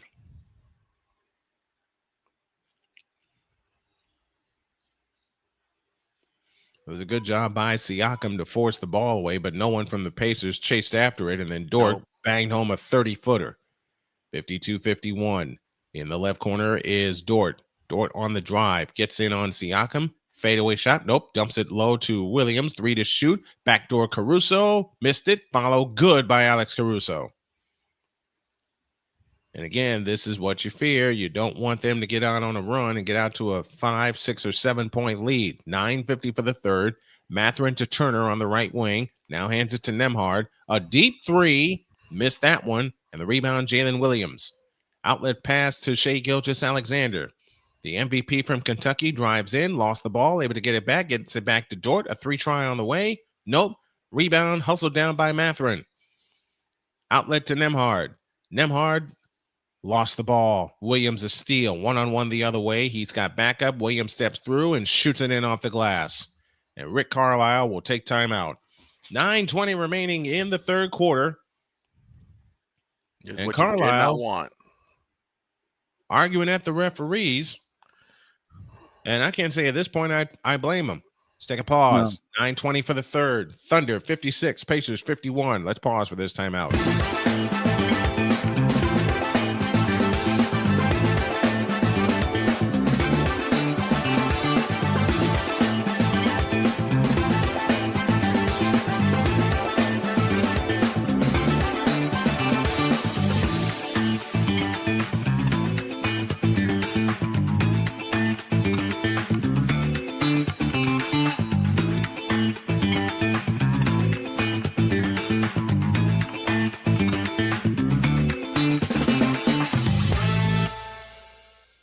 Join the transporter to Hades. Your butt and gut becomes one. Join the reformer of hooker whores. This is my daughter, Placenta Booty Johnson. Join the bronze car. Whenever you are in distress, take off your baseball cap and throw it in the air. Join your very own superhero of broadcasting, Chris Bass. So whatever color crayon they get, they palm it and do 2 circles, and that translates to I can be the black people. As she takes you through the week's paces in Baseline. Live every Saturday at 8 a.m. Eastern, 7 a.m. Central, Pacific Time Zone people, just stay asleep when this is on live and just catch the recording. Oh, I'm sorry. Exclusively on the Chris Bass YouTube channel.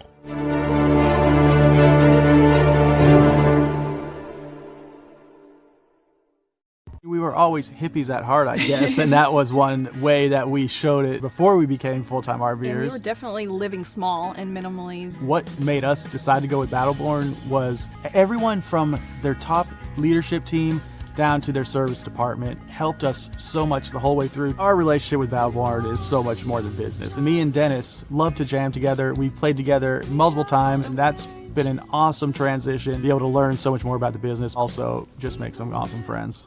During bad weather, driving can become downright dangerous. What's your emergency, please? Trust Battle Vision Storm, the revolutionary glare reduction glasses that turn your sight bright during bad weather at night or during the day. Watch your ordinary vision become extraordinary. Battle Vision Storm uses light optimizing lenses that block blue rays so you see clearly in heavy rain at night or blinding snow during the day. Heavy rain, snow, sleet, or fog can make it impossible to drive. Not with Battle Vision Storm. Get your Battle Vision Storm for only $19.99. But wait, due to rising costs and supply chain shortages, this may be your last chance to get your very own at this low price. There is a strict limit of 4 Battle Vision Storm per order while supplies last. Don't wait, order now. Call 1-800-483-6319 or visit battlevisionstorm.com. So call 1-800-483-6319 now.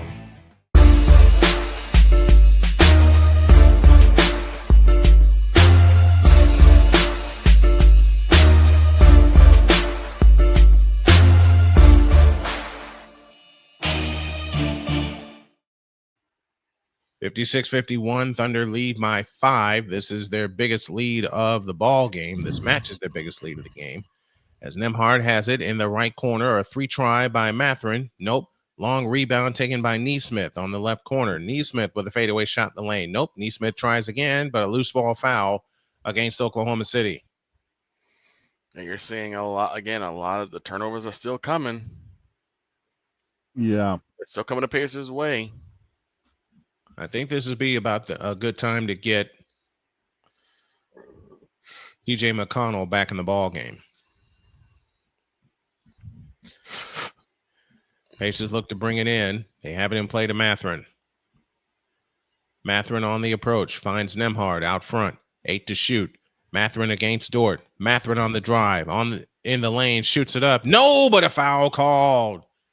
And Mathurin shoots 2. With What they also 3.9 noticed left on the shot clock. What they've also noticed, a lot of them are hanging out by the 3 line. Yep. Which is dangerous right now because you still got a lot of work to do in the paint. This is where you need Miles Turner to really pick it up. Free throw for Nembhard. Good.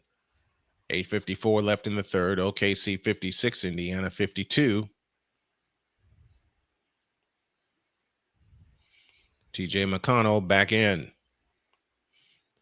And McConnell's going to have to pick up his scoring pace now because now you have a point where Oklahoma City wants to speed the ball game up. 56-52, 8:54 left in the third. Second attempt, got it. 56-53, 8:53 remaining in the third quarter. Williams in the front court against Siakam. On the drive, into the lane, runs into Siakam. Nothing called. Turn of the rebound. Chance to cut it to one or tie with a long one for the Pacers. Nembhard turns on the dribble. Turner comes out to set the screen. Nembhard uses it. It's back to Turner. A 3 for the tie. Got it! 56 all. 8:27 remaining in the third quarter. Now you need to turn the screws defensively if you're Indiana. Alexander with a step back 3. Oh, yeah. 59-56 Thunder lead. McConnell has it front court to the left. McConnell standing dribble out near the timeline. McConnell turns on the dribble against Dort. Dort chases him. A hook pass is tipped and stolen, and here they come again. Dort flies in, and a foul called underneath. And this is the run I was definitely afraid of. Because it's at this point, it has been at this point most of the season that OKC just flies away. Yeah.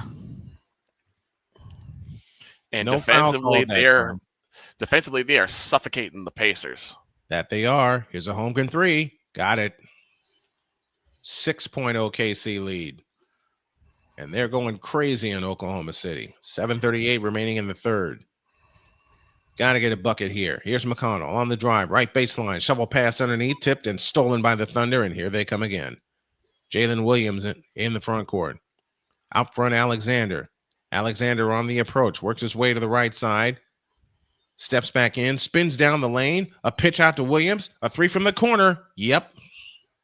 And timeout, Indiana. Yeah. 9-0 run for the Thunder in the past 75 seconds, and they lead by 9, 65-56. Let's pause for this timeout.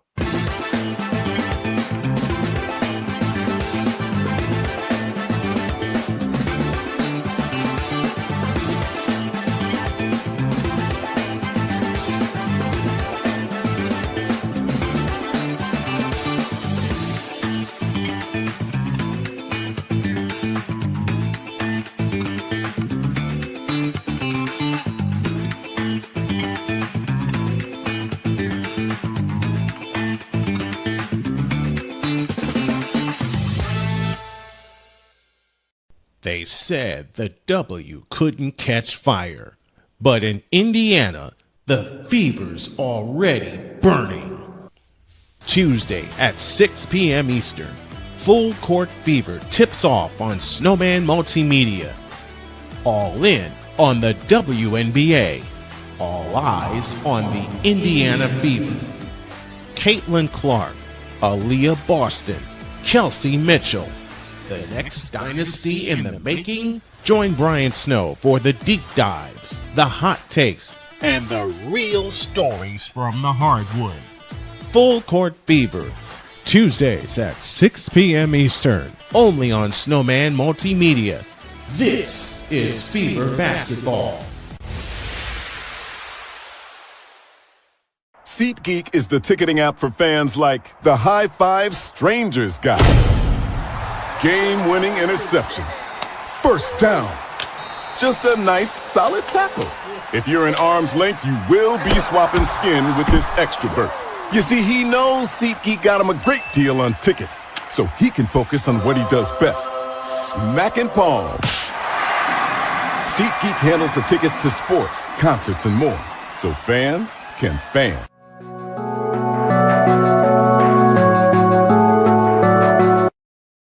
I want to do a TED Talk, but I don't have anything to talk about yet. I'm getting there. Life is for the living. We're not here that long. You can learn anything you want to learn without any money spent. What do I really enjoy? What do I really want out of life?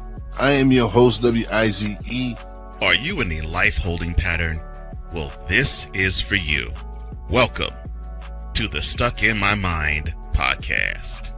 Live every Monday, Tuesday, and Wednesday at 4 p.m. Central.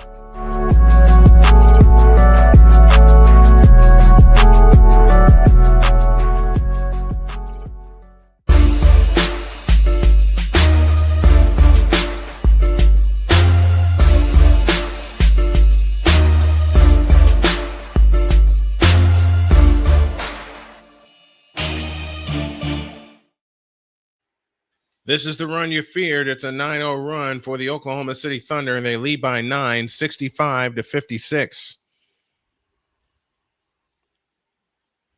Yeah. And it's usually a run like this that gets OKC going, gets their fans going, and suffocates their opponents, especially in their own house.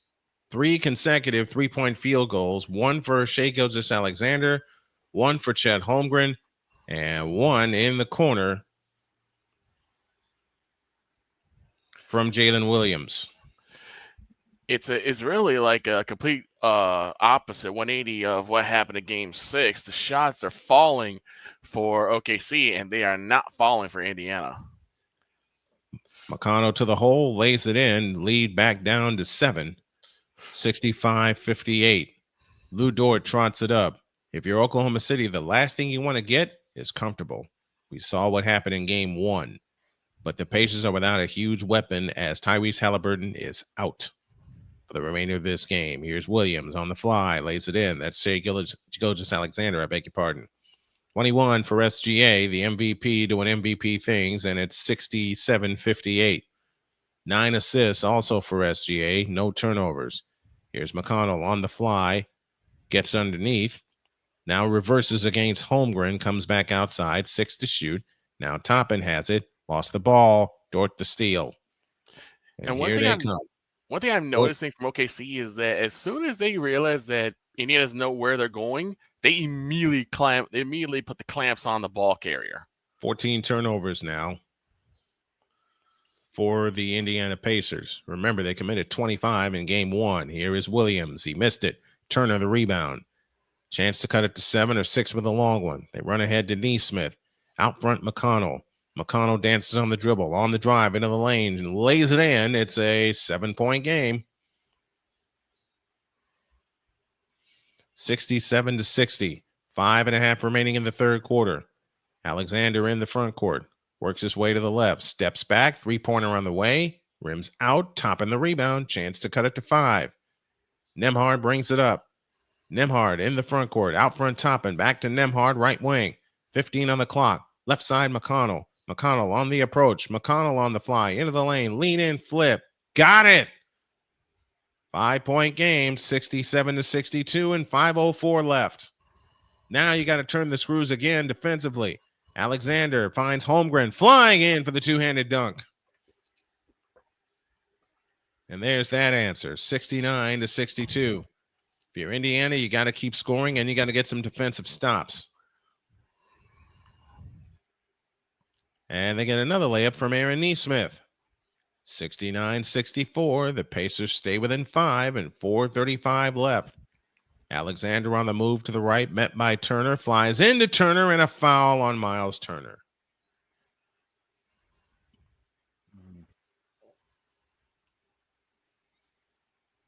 We're taking a look at the, nope, we're looking at the McConnell layup. McConnell layup. McConnell had a big third quarter run in Game 5 and then was absolutely silent for the remainder of the game.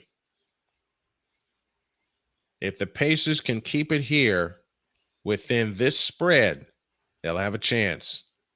It's a 5-point game right now. TJ's dad looking on in the crowd. Alexander's free throw is good, 70-64. 4:31 remaining in the ball game, and I think it's going to be in the hands of TJ McConnell for the remainder of the game. And McConnell voicing his opinion to the referees. Yeah, the thing is, you gotta only get away leave with so much doing that. Yep. Alexander gets ready, shoots the second one. It's no good. Rebound tipped out of bounds, belongs to the Pacers. 70-64. OKC leads by 6, 22 points, 10 assists for Shai Gilgeous-Alexander. Nembhard in the front court. Nembhard on the drive in from the left, stops left of the lane, comes up shooting, missing. Rebound, Alex Caruso. Caruso cross-court pass to Jordan on the right wing. He'll lean into a three, and he missed it. Tip Caruso, no. Ball on the floor. It's saved by McConnell. McConnell on the fly. Drives in from the right base. Comes back out right baseline. Neesmith has it on the right wing. Out front Toppin. 15 to shoot. Back to McConnell. On the fly. In from the right. Lean in. Flip. Good right baseline. J.J. McConnell said he had to pick it up. He now sits with 14 points.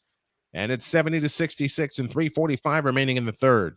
Pacers got to turn the screws defensively. Out front, Caruso on the right side. Cason Wallace, right corner, Dort. Another three. Missed that one. Rebound, McConnell.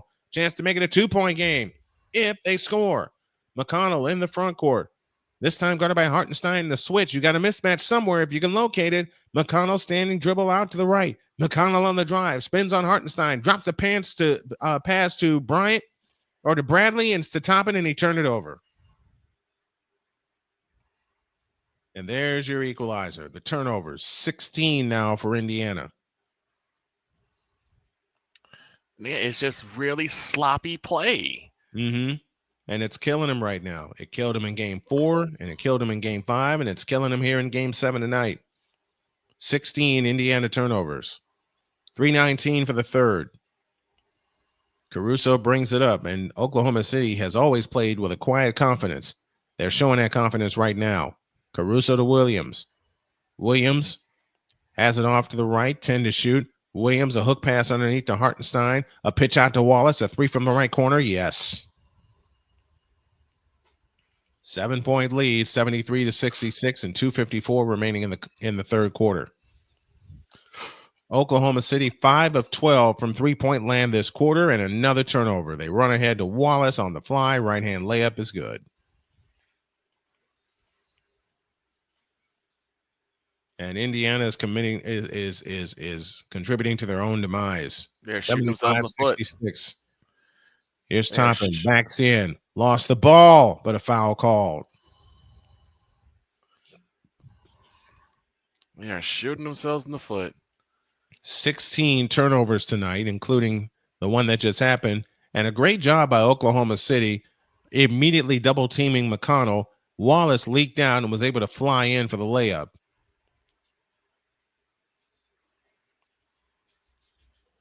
Mathurin back in. And who goes out? Is it Shepard? It's Neesmith that will depart. 28-18 is our scoring here in the third quarter in favor of the Thunder. They trail by 1 at the half. Indiana's turned the ball over 7 times in this third quarter. 7 times. They look to come in, and they come into McConnell. McConnell on the fly, right of the lane. A pitch out, a 3-ball on the way by Bryant. Nope. Rebound, Mathurin. Mathurin stripped. Out of bounds, stays with Indiana.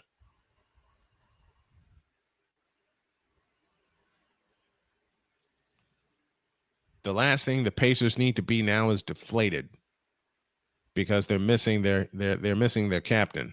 Mm-hmm. Baseline left. They look to come in. And they don't get it in time as we have a 5-second violation. Great defense by Caruso. Take a timeout. And it is falling apart. Just take a timeout. That's all I gotta say to Pacers. Take a timeout, regroup yourselves. It's late in the third. If you don't wake up now, you're not gonna wake up in the fourth. Eighth Really turnover not. this quarter. Williams has it out to the right. Williams backs up on the dribble, right to the hole, and lays it in, and Rick Carlisle will take time. Good call by Rick Carlisle. You have to take time out, especially with how late it is in the third quarter, because you need that moment. This game is getting away from them. It really is. And it's getting away fast. It is getting away fast. Buck The 56 hand for the is third. slipping off It's all the trophy like it's got butter fingers. Really, it is. Well, there's still over 13 minutes left in this game, but the Pacers really need to figure it out. If they don't figure it out now, this game's over. Back in a minute.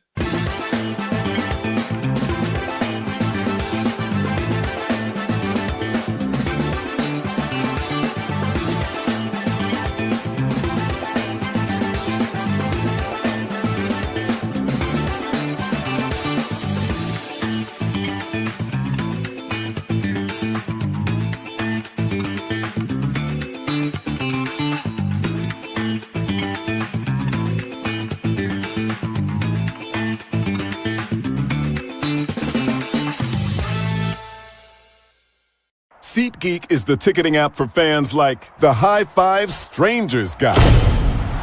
Game-winning interception. First down. Just a nice, solid tackle. If you're in arm's length, you will be swapping skin with this extrovert.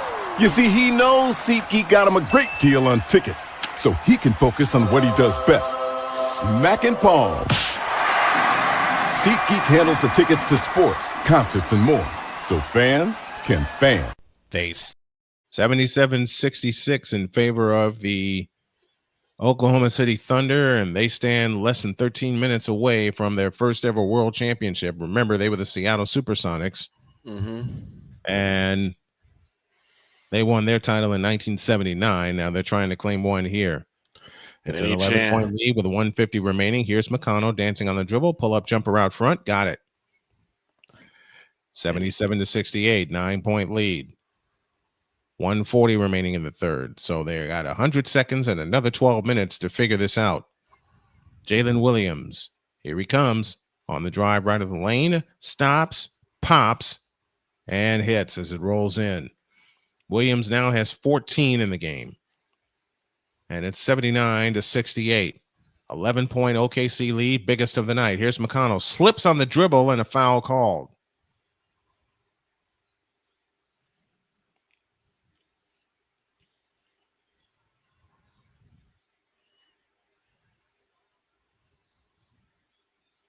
Oklahoma City, to their credit, full credit, has come alive in the third quarter. They've outscored the Pacers 32-20 in this third period after trailing by 1 at the half, and the Pacers sticking with them. Pacers only have 2 timeouts left for the game. Oklahoma City smartly has not taken that many. They have 5 remaining. That's going to play a role significantly. Yeah, they're going to have to they just have to kind of roll with the punches this fourth quarter. Try to counter when they can, because right now. And now Rick Carlisle is heated about a call or about a challenge that he didn't get. Here's McConnell, a pitch out Shepherd, a 3 from the left, long. Hartenstein the rebound. 1:05 left, third quarter. In the front court is Jalen Williams, and they're ready to put the afterburners on. Here's Williams, stops, pops, missed, rebound, Mathurin. Mathurin brings it up. 50 seconds for the third. Gotta have a bucket here if you're the Pacers. Here's McConnell off the Turner screen, flying into the lane, lays it up, and it's no good. Still 79-68. 40 seconds for the third. Hartenstein across the timeline into the front court, and timeout called by Mark Dago in OKC.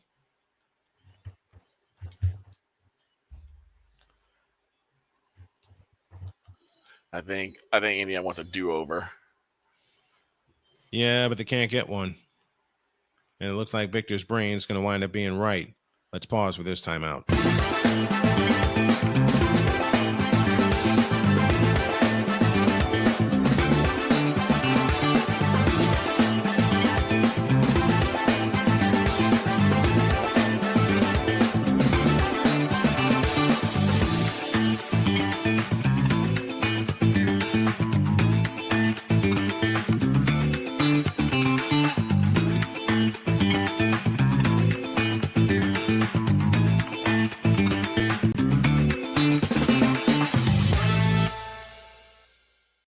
They said the W couldn't catch fire, but in Indiana, the fever's already burning. Tuesday at 6 p.m. Eastern, Full Court Fever tips off on Snowman Multimedia. All in on the WNBA. All eyes on the Indiana Fever. Caitlin Clark, Aaliyah Boston, Kelsey Mitchell. The next dynasty in the making. Join Brian. 79-68 in favor of the Oklahoma City Thunder. They have outscored Indiana 32-20 here in this third quarter. And Indiana has no points off of turnovers because Oklahoma City is yet to turn the ball over in the third quarter. Here's Alexander with a fall-away jumper. Tip good by Hartenstein. That's the crazy thing. Oklahoma City has not turned the ball over in this third period. And this is the time they are missing Tyrese Halliburton. Yeah. 20 seconds in the third. Only 20 points in this third quarter for the Indiana Pacers. They're going to have a hell of a fourth quarter to come back and win it. Yeah. Halliburton at the free throw line, and they look so lost right now. Siakam leans over the dribble against Caruso. 2 to shoot. 20-footer by Siakam is blocked. Taken down by Aaron Wiggins. 3 seconds. 2, 1. Alexander from half court. No good. And Oklahoma City stands 12 minutes away from a championship. Do the Pacers have another comeback left in them? I'd love to say yes, but I've seen crazier. We're back after this.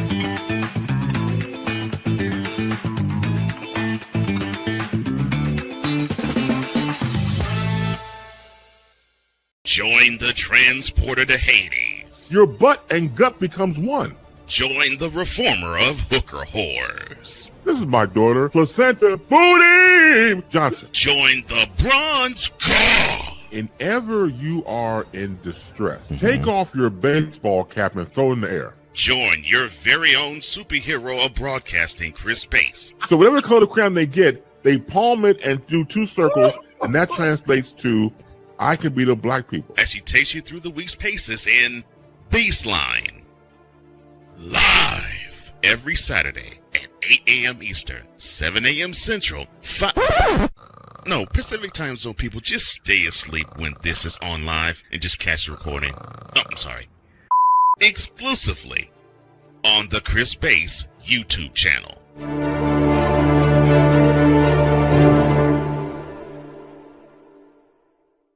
We were always hippies at heart, I guess, and that was one way that we showed it before we became full-time RVers. And we were definitely living small and minimally. What made us decide to go with Battleborn was everyone from their top leadership team down to their service department helped us so much the whole way through. Our relationship with Battleborn is so much more than business. And me and Dennis love to jam together. We've played together multiple times, and that's been an awesome transition. To be able to learn so much more about the business also just make some awesome friends.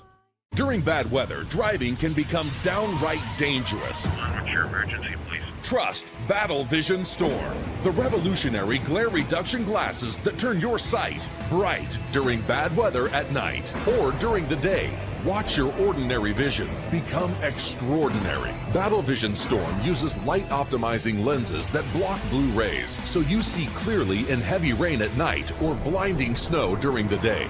Heavy rain, snow, sleet, or fog can make it impossible to drive. Not with Battle Vision Storm. Get your Battle Vision Storm for only $19.99. But wait, due to rising costs and supply chain shortages, this may be your last chance to get your very own at this low price. There is a strict limit of 4 Battle Vision Storm per order while supplies last. Don't wait, order now. Call 1-800-483-6319 or visit battlevisionstorm.com.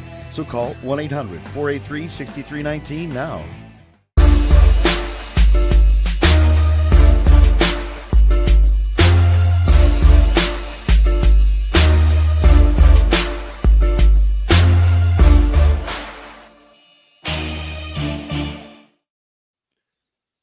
This is it. 12 minutes away from Oklahoma City winning the world championship unless the Pacers have a run left in them. 81-68 in favor of the Oklahoma City Thunder. That third quarter really brought everything to life. Nembhard into the lane. His shot is blocked. Ball on the floor. Stays with Mathurin. Mathurin to pitch out to Toppin. Toppin holds and looks. A three-pointer on the way. Ball on the floor, and it is out of bounds. Which way? McConnell is out, and I think, oh, hell, I'm going to say it from the heart. McConnell's out, and I think the Pacers are too. They're down 13 with 11:39 left. It took a while for OKC to get going. The Pacers held them in check for the first half, but that third quarter, 34-20, may have just written an epitaph to this season. Williams on the move to the right. Back left, Wiggins. Wiggins holds and looks. Drives into the lane. A pitch out, Caruso. Up top, Alexander. Alexander holds and looks with 8 to shoot. A step back three. You know it. 84-68. Oklahoma City with the lead. The MVP has 25 points. Aaron Nesmith on the drive at the free throw line. Fakes. Pitch back out to Toppin. Toppin back to Nesmith. His shot's blocked by Holmgren. Out of bounds. And the Thunder want a replay because they think they have possession of the ball.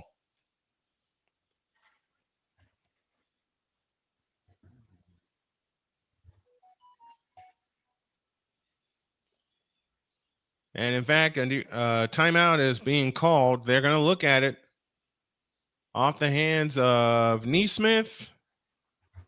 And it's going to be Oklahoma City ball when we return. This should be a quick review. We'll take a break and come back after this.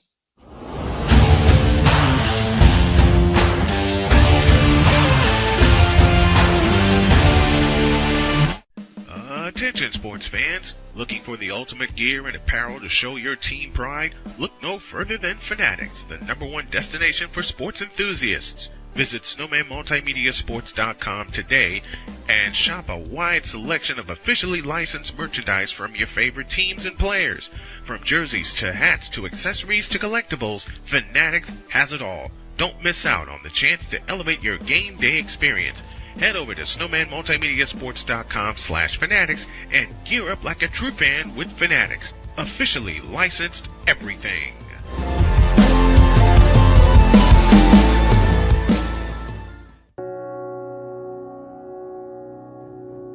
Do you remember our first group photo? This is it. Smiles all around, even though we were all nervous. Who could have imagined that our first weekend together would soon turn into a lifetime of memories? You're an amazing young man. Your brothers and sisters really look up to you. They're a big brother. It's so cool to watch the adult that you've become, and you really have done as much for us as you think we've done for you. You know, it took 20 years, and I got my third child who was 17 at the time. There's so many rewards in life. You coming into our home was one of the greatest rewards we could have ever had. I ain't never felt so much love before in my life.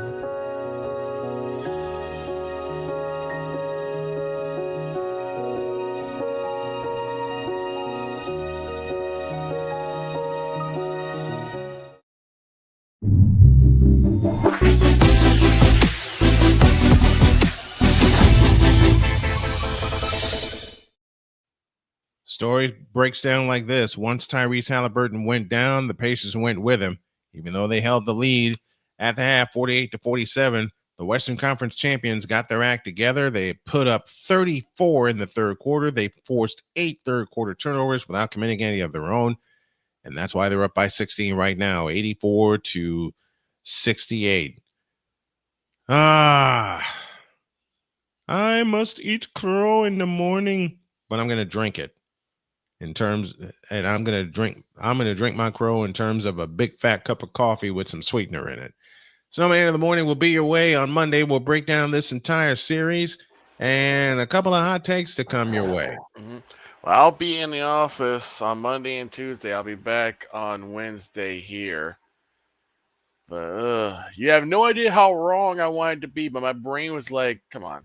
Just and you know what the bad part and you know what the bad part is? Mm-hmm. I went with my heart instead of my brain. OKC at home, 18,000 people in blue. And I went with emotion. I did. I admit it. I'm admitting it right here. But my ship sailed, and everybody in Indiana's ship sailed once Tyrese Halliburton hit the floor. Yeah. And one thing I said is like it really brings Game 6 into question. Do you think that maybe they threw that game just to win at home?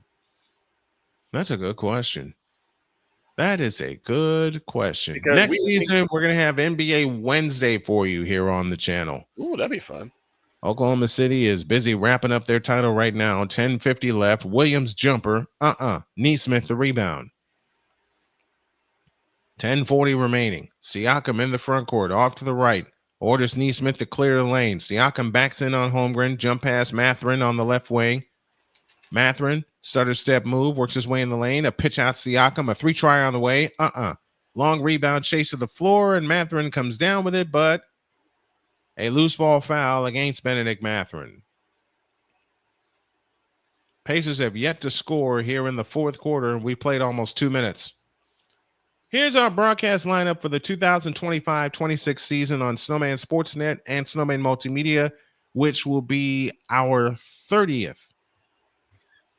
And we're going to kick this off early with some Monday Night Baseball. Tell you more in a minute. Alexander backs in, fadeaway shot right on the lane. Nope, a pitch out to Wiggins, a 3 from the left.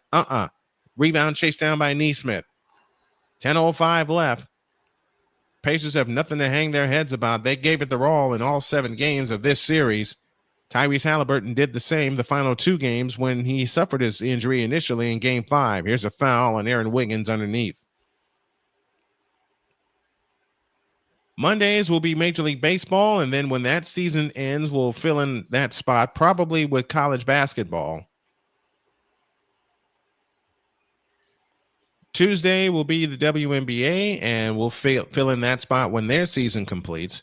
We're back to play here as McConnell on the fly, a pitch out to the right corner, and a foul called out front. We have Wednesday night NBA solid, Thursday night NHL solid, and Friday we'll keep that as a flex night because there are a few irons in the fire. We got college football for Saturday, Sunday night football in the NFL. So Sunday we have the sports machine pretty much all day. Yes. I'm going to have a very busy weekend, it seems like. Oh yeah, you're just getting started. Definitely for the Patriots. Oh God. Yeah, but I have a feeling I might need to be in the booth for a couple of college football games. Siakam underneath shoots the shot up, no good. Rebound Holmgren. With 9:35 left.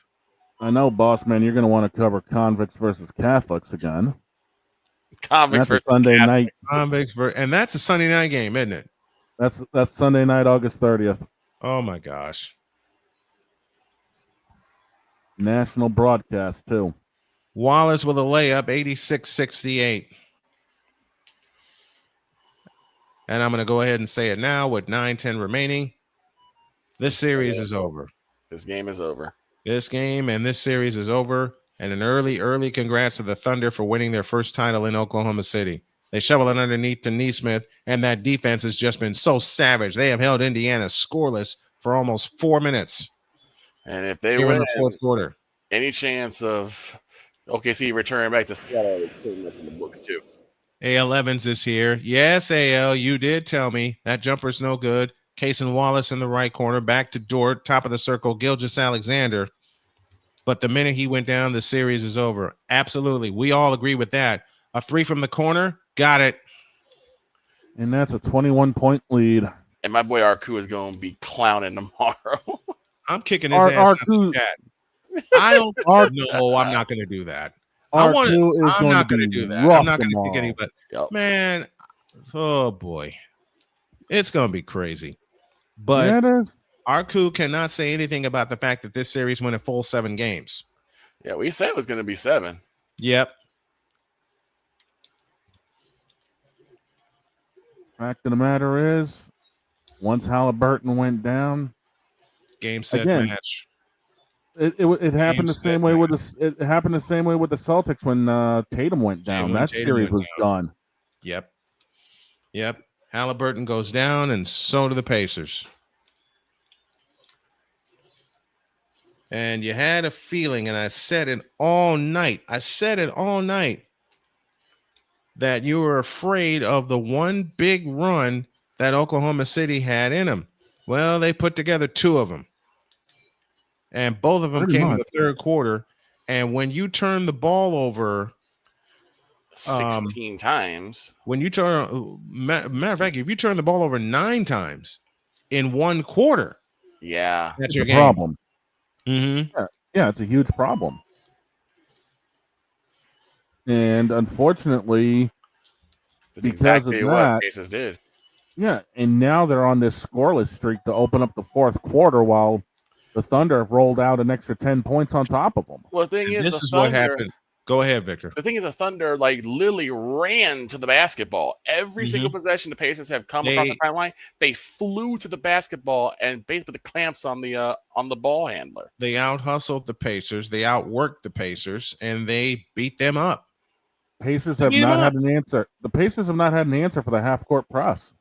Nope. And that's the key. Thank you for saying that, Shane. That's the key. And AL mentioned this on Saturday night when we had our after dark chat on the NBA. The half-court trap killed Indiana all series. Yeah, and it's still going. It's still going. 8:27 left in the ball game. TJ McConnell scored the last 12 points in the third quarter for the Pacers, and they haven't scored since. They've been outscored 8-0 here in the third quarter. At least this is not happening on a holiday. No. To invoke that joke. Yeah, I just feel, like I said, I really, really wanted to hear that flagrant foul by a playmaker, but unfortunately that won't be happening because OKC's got their act together. OKC got their act together in the second half. They have outscored the Pacers 42-20 in the second half. And here's the kicker. The Pacers have not scored in the fourth quarter. Yeah. That savage half-court trap and full-court defense by the Oklahoma City Thunder, and I'm throwing all the platitudes I can, and I'm going to have more tomorrow, and I'm going to drink my crow in the form of a 32-ounce cup of coffee. Like I said, maybe it won't be that big. It might be that big if I get up early. Chet Holmgren and his defense against TJ McConnell has been dynamite. Dynamite. His defense, period. He's got 3 blocked shots.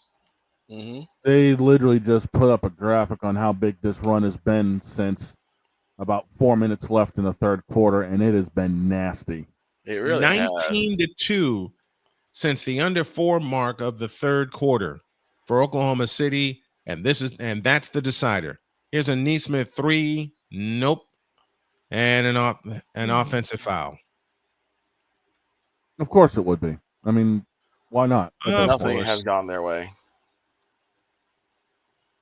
And looking at the Pacers, what have I spoke often about, gentlemen? Body language. They're gas. Pacers are out of gas. They really are. They are sitting on empty. And here's a stat for you: 27 points off turnovers. I think we got another one hobbling for Indiana. Oh no! Looks like it's Miles Turner. Step back jumper, nope, and it is Turner. Turner's still in the game. It's a very physical fight. This is game 7. You leave it all on the court. Another offensive rebound by Holmgren. He goes up and he's fouled.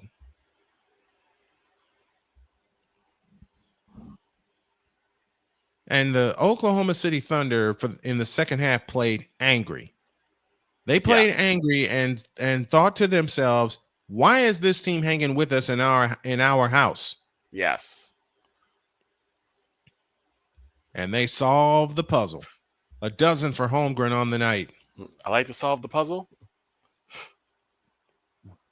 Of course, we have the NBA draft coming up Wednesday, Thursday. Opening round is on Wednesday at 8:00. Cooper Flagg more than likely going number 1. You know my next 2 words. What? Who cares? Basically. I love watching draft. I love watching some drafts, NFL and baseball more than basketball. That's because This is like the NBA is kind of like a foreign conclusion. Either it's like someone that you know, or it's no one you know. Exactly. Well, the thing about and it that's is been the case, and that's been the case since 2009. Mm-hmm. Cooper Fleck started his college career up here in Maine and then went down to Duke. Mm-hmm.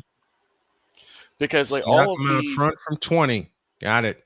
all the top tier players are probably going to go in the first round. See, and honestly, with what we know about how the NBA draft kind of goes to their lottery picks, yeah, who didn't see that coming? Okay, just something you question. It's a little questionable. I haven't seen a questionable NBA draft in a minute. At least with the NFL draft, it's like, okay, we know who gets number one. It's the worst team in the league. Houston is not winning the championship next year. Durant or no Durant. No. Although I will say I like what they have put together, but no, you're not winning it all next year. No. To be the champs, you have to unseat the champs. And the champs are what we're looking at right now. Siakam's fade, no good, but a foul called with 6:56 left. There are so many things I want to say right now, but I'm going to keep it professional and save all the comedy for tomorrow. I am winded. I am winded because the Pacers gave me something to look forward to. Yeah. Braves and Mets, I don't like either one of those teams. So no, Kenneth, I'm not doing it. So you're looking like, is it over? Yeah, I had. This is Snowman. I hate to say I this, have but Victor's reaction to Week 5 2 years ago. Yeah, I hate to say this, but Boss Man looks like how Vic and I are going to look like this entire NFL season. Is it over? And I'm not looking forward to it. I would ask an obvious question, but I'm not going to. That second free throw's missed. Matherin's shot is blocked. Comes back out to Shepard.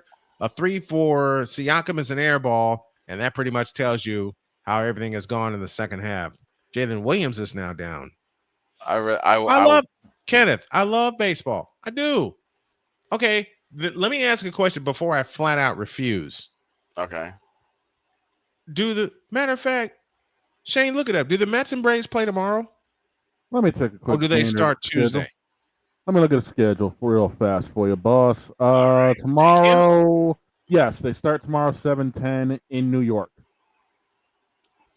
All right, Kenneth Clark, you're on. We got our Monday night game.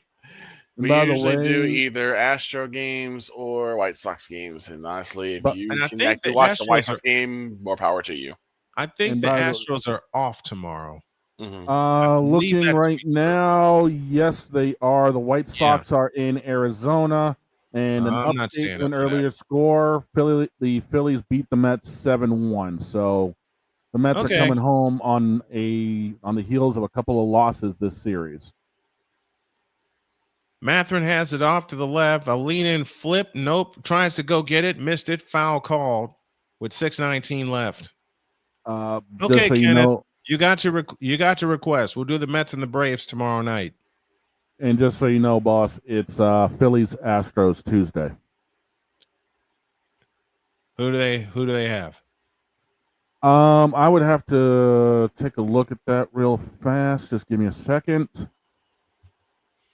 Matherin at the free throw line with 6:19 left. Only one timeout left for Indiana. That's something I mentioned in the third quarter. Matherin's free throw is good. Man, Oklahoma City put the absolute clamps. They really did. On the Indiana Pacers in the second half. 43-25 is our scoring difference. The projected starters for Tuesday, Rangers Suarez versus Valdez. Okay. That's right. Philadelphia comes to Houston in a World Series rematch. Yep. Second free throw goods, 90-73. 6:17 left. 10 points for Benedict Matherin. So y'all know I'm keeping an eye on that series, right? Yep. Which means I'm going to have to bring JJ in for a chat on Tuesday. Neesmith on the floor, ball on the floor. Pacers come out with it. Here's Matherin on the fly, all the way in, lays it up. Nope. And a foul called. And Matherin will shoot two with 5:57 left. For the Braves Mets game, it's Spencer Schwallenbach versus Paul Blackburn tomorrow. Spencer who? Schwallenbach, 5-4, 3.26 ERA, 92 strikeouts on the season. What the hell is a Schwallenbach? I was gonna say. I don't know. That sounds What like a German. What the hell is a Schwallenbach? That sounds like a German sausage for me. Oh, that's a schnitzel. That's a couple of schnitzels. Schwallenbach. This game has been just a schnitzel right here during the second half. It really I like this has. comment right here. Mm-hmm. AL said it best. They put foot to ass. They did. Yeah, they did. They no denying it. Nope. There is no denying it. 90-74 our score. It has just been rough for them to get anything going. Rewind back to game 4. And I didn't want to believe it when the thought entered my head, but the Pacers had this series won. They had this series won. And then the fourth quarter of game 4 happened. And Oklahoma City, to their credit, still running. Layup, no, but a foul called. Jedi Kid said, I wouldn't mind covering a Reds game for who? We don't like Reds. I'm kidding as I say that, of course. I love baseball. Anybody who knows me knows I love baseball. But there's one team I absolutely cannot stand. And it's not even because of the team. No. Quite honestly, it's not even because of the team. Siakam did commit the foul there. It's because of the fans. Now there's a review on the floor to see if this is a flagrant. It is indeed a shooting foul.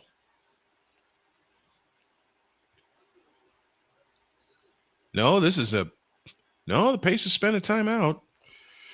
But I think this call is going to excuse me. I think this call is going to stand. Why did you sneeze in my ear? I couldn't stop myself from muting. Yeah. It's not going to be a flagrant. There's really nothing to it that's going to list it as a flagrant. It's a common foul. It's a common foul. And now the Thunder are going to start pulling their starters. Yep. This game is pretty well wrapped. This game is over. I was wrong. Yes, I was wrong. Dead wrong before this game. Yes, I looked into the camera and I said it. Because I was. But once we got to say it again. Once Tyrese Halliburton went down, that's the ball game. Yeah, it was a complete wrap. That's the ball game. They stayed with him for a half, but they didn't have enough. The Pacers didn't have enough to finish. And now you have to wonder what's next for the Pacers, knowing they're not going to have Halliburton next season. Right. They need to sign somebody or draft somebody that could replace them for the season at least. They need that kind of player. Well, that's not going to come in the draft because they're going to be way too low. They're going to be way too deep in the draft to get somebody of note. Yeah, they're going to draft next to last. They're going to draft next to last. And congrats to both of these teams for making the finals, but congrats to the Thunder for winning the darn thing at home in style. Well, also take considerations like this is a finals that really no one thought was going to come to fruition. Ooh. And I'm glad.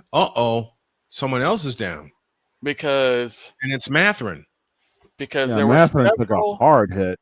There were several names in the West that were up. Of course, the Lakers were involved. The Warriors were involved. The Rockets were involved.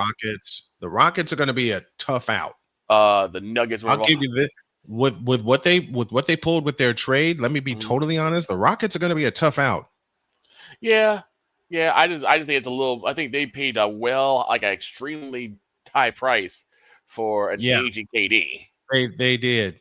And this will be his 17th year? I believe this will be that.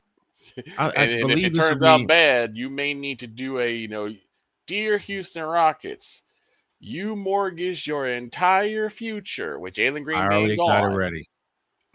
You're joking. I already got it ready. I was driving when Droid called me, so I couldn't answer. I already got it ready. I was asleep. Mathurin, 13 points and 10 rebounds. AL had a question for me. What do you love more, baseball, football, or basketball? Baseball, because my dad got me involved. I not only love watching the sport with him and my granddad, but I also played the sport. And now since 1997, I've announced the sport.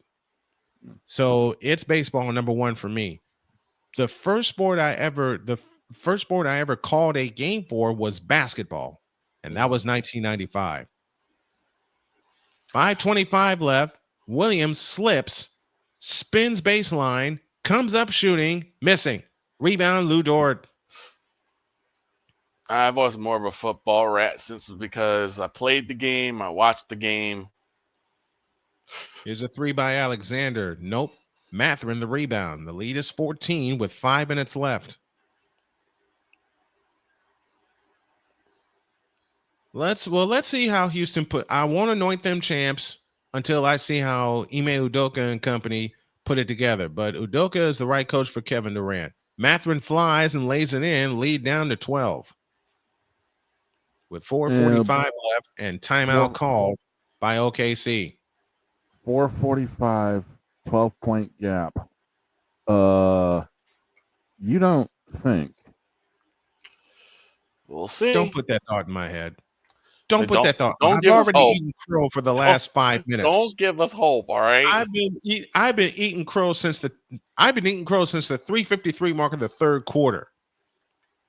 Yeah, well, that And crow dog, if you put that hope in my head and something happens, I will crawl through this screen up to Maine and sock you one. Which I'm probably just saying. Look, wise man, I know, dear God in heaven, I know. Let's take a break. We're back after this.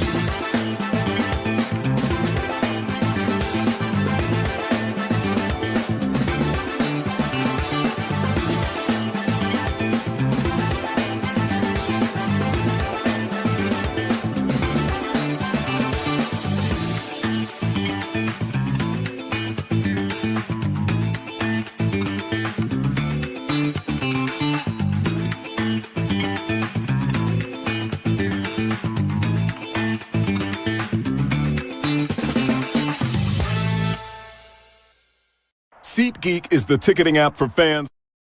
91-79 in favor of the Oklahoma City Thunder. Benedict Mathurin, 16 points, 8 in this fourth quarter. And as the dog said before the break, you don't think, I don't know, don't put that hope in my head. Right. Alexander on the drive into the lane, fadeaway shot right out of the lane. Nope, but a foul called, and Alexander shoots 2.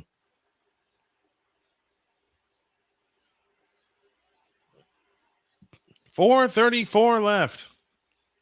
Although I will slightly entertain it by saying Indiana does have 4 crazy comebacks this playoff run. Fair enough.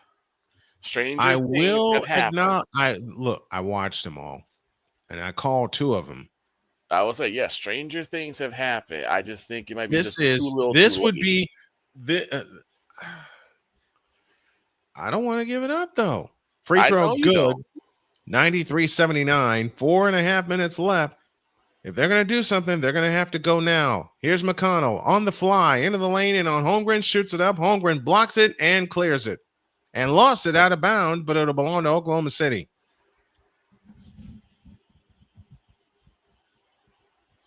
Well, they got one of the right guys in the game, and TJ McConnell. That was a great block by Holmgren. And they'll put the pressure on. Holmgren, 5 blocks in the contest tonight. They have it in play to him. See, Oklahoma City, I'm gonna make a serious joke here, but that shot is blocked. Pacers on the run to Mathurin, flying in, missed it. Foul called, and Mathurin will shoot 2. He hit that post hard, Joe. I'm gonna make a bad joke here, and JJ is not going to be happy with me. And the joke is, the Oklahoma City Thunder are becoming what the Philadelphia 76ers wish they were. I don't know about this one. I see 3 steps. I'm watching that drive. I see 3 steps before he goes for a shot.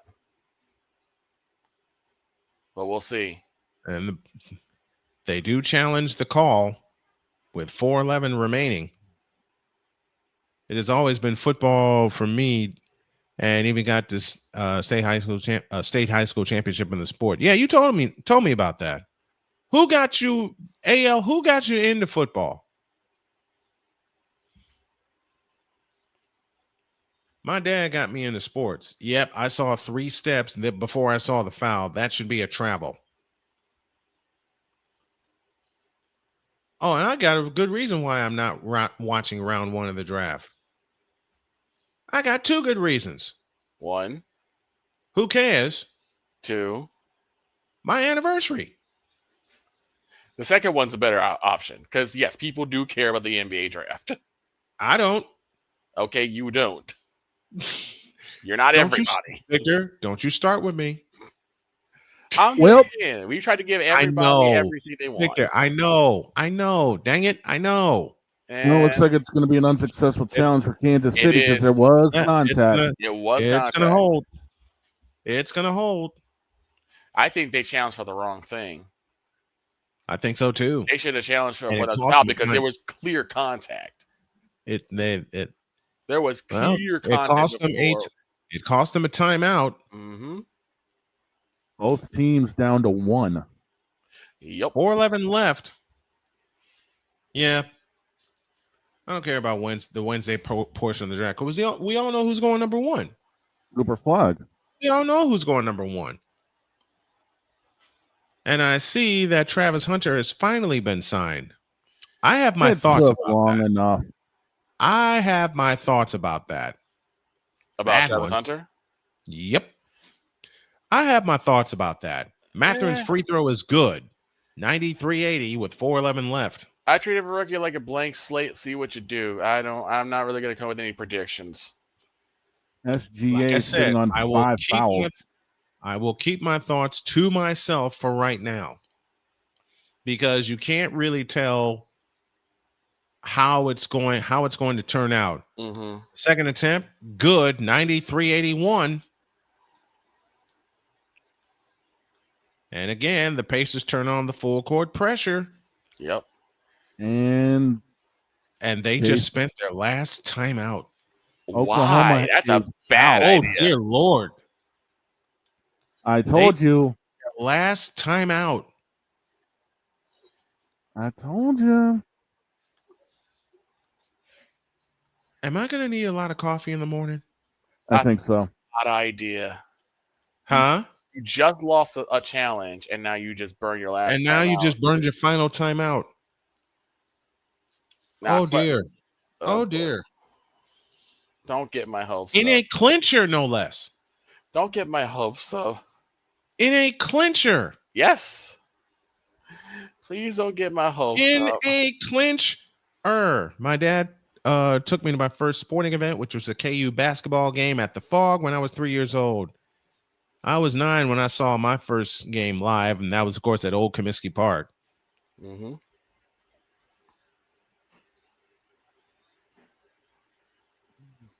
I don't know, guys. This could get interesting. It's already interesting. What the hell are you talking about? Yeah, but could we see an absolute fourth quarter demise? Could we see what we saw in game 1 minus Tyrese Halliburton? SGA has 12 assists tonight. He's 8 of 25. And honestly, if you think about it, in game 1, Tyrese wasn't much of a factor. No, he wasn't. He wasn't. And again, it was Siakam. Got the full court pressure on. They have it in play to SGA. I can't believe I'm going to say this, but there's plenty of time left. SGA across the timeline into the front court. SGA on the move to the right. Steps back. Now has it at the top of the circle against McConnell. Alexander, a step back 3. Nope. And the rebound, Matherin. Oh, no. Oh, you can't. Oh, they may have just turned the ball over again, but they just get it across into the front court. Here's McConnell. McConnell on the fly, into the lane. Fakes. They lost the ball on the floor. And jump ball is called. 7 on the shot clock and 3:33 left in the game, and another pacer is down, and that's Mathurin. Again. Mathurin is laying it on the line tonight. Yeah, he has roll all over his foot. His number has been called, and he's laying it on the line for him. Yeah, problem is, though, he's jumping against Chet. Oh, boy. Oh, boy. Just remember right now, the biggest thing is SGA has 5 fouls. And the Thunder have no timeouts. Nope. Those are the 2 biggest things. Here's the tip, and it's controlled by the Thunder with 3.5 left. I'm going to say this aloud, and I hope I don't pay for it. This is a game, folks. 93-81, 3:20 left. Remember, Oklahoma City led this game by 23 earlier in this fourth quarter. McConnell against Alexander. Lean in, flip off the glass. No. Rebound McConnell. Back come the Pacers, and Dort picks it off. Great play. Great play by Lou Dort. Yeah, right behind him and poked it away. No one communicated with McConnell as he was on the fly. Here comes Jalen Williams flying in. Out to Dort on the right wing. Dort flies in. Now to Caruso. To Dort for 3. Nope. Rebound is to Holmgren, and there's a loose ball foul.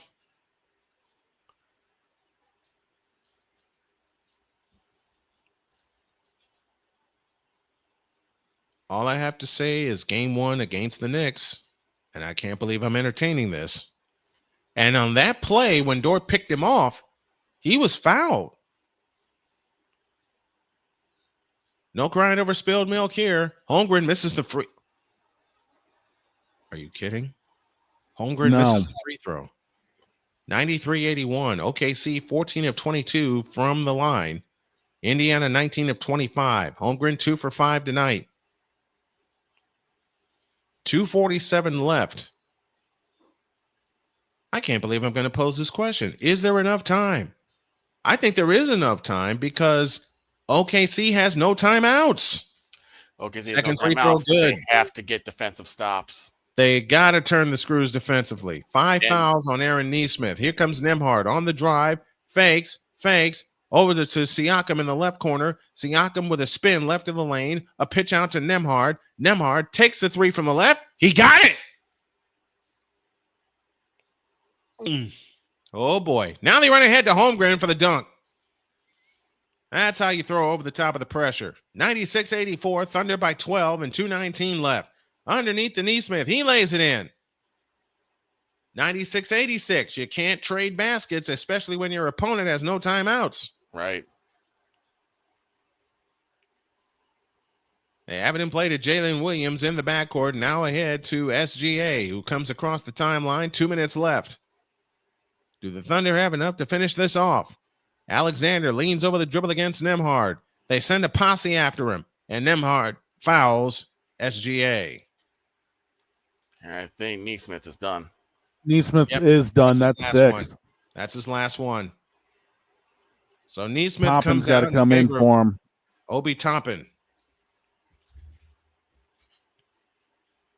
And Nesmith is pissed. Yeah, he is. Don't blame him. And I see why. I absolutely see why. Yeah. It's been that kind of game. 3 points in game 7 for Nesmith. Free throw good for SGA. He's sitting on 28. 1:51 remaining in the ball game. SGA 10 of 11 and help from the line. Second one good. 98-86, 1:50 left. Andrew Nembhard brings it up on the attack to the left. Guarded by Caruso. Nembhard with a wraparound dribble and a foul on Caruso. And they're in the bonus. That's his 3rd. Both teams will be shooting free throws for the rest of the game with 1:41 left.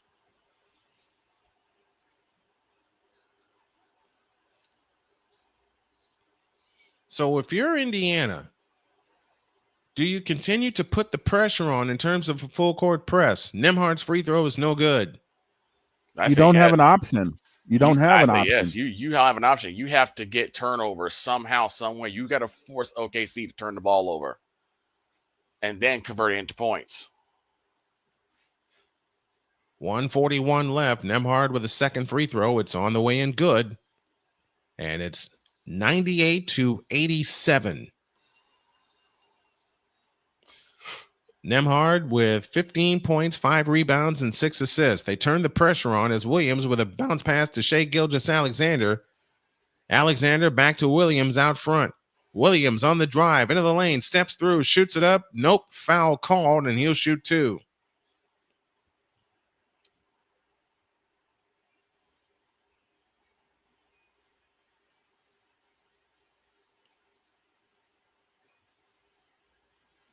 (98-87) with 1:26 left. And Jalen Williams will head to the free throw line. Williams sitting on 17 points in the game. 18 with that free throw. 99-87, OKC the lead.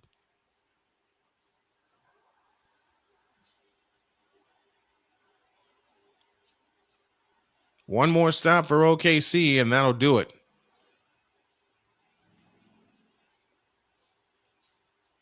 And I think they should let this OKC crowd storm the court. They won't let them. But Sam Presti is the executive of the year with this team that he's put together. This young, hungry OKC club. Second attempt on the way, good.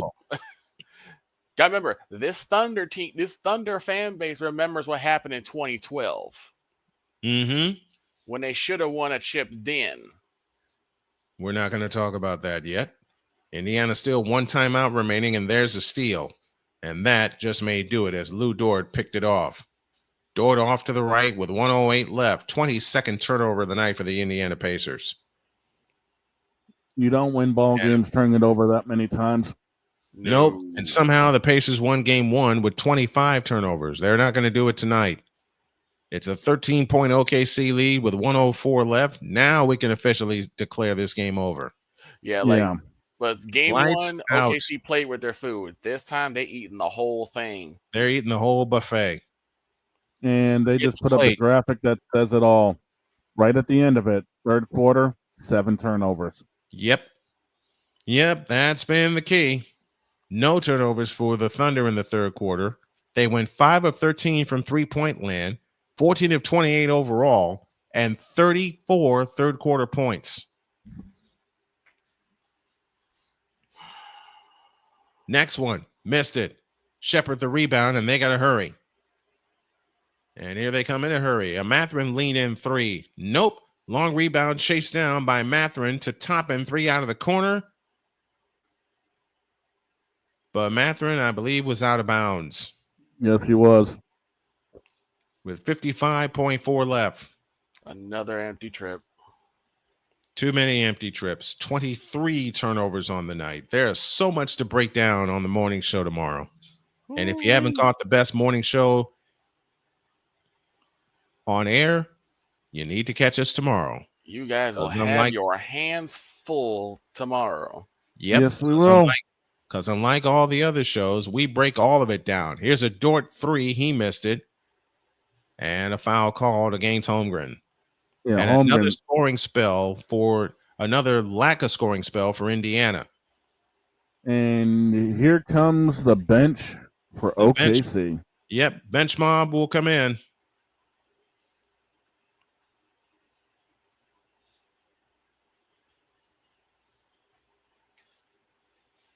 And 18,204 are on their feet. As well they should. Well deserved, OKC. Well deserved. Free throw, good. And thank you for proving me wrong. Because I never gave this team a chance when the playoffs began. Let me be totally real. None of us really did. None of us really did. Like I said, they ran the table. They ran the table. Like I said, this finals was not what anyone really thought it was going to be. People either said Boston was repeating, it was Cleveland's year. They didn't really give the West much of a chance. No, I mean, the only teams they really gave OKC much of a chance.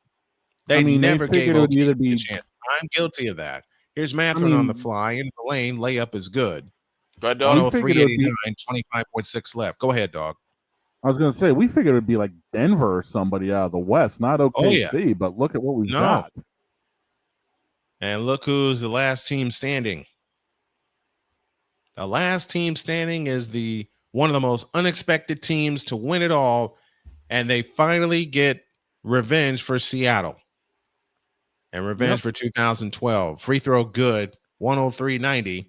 And unless any other scoring happens, this is going to be your final score. This is OKC Thunder are here to stay. And they are your world champions. First championship since moving to Oklahoma City in the 07 season. Mm-hmm. So I'm going to put out there. I will applaud them.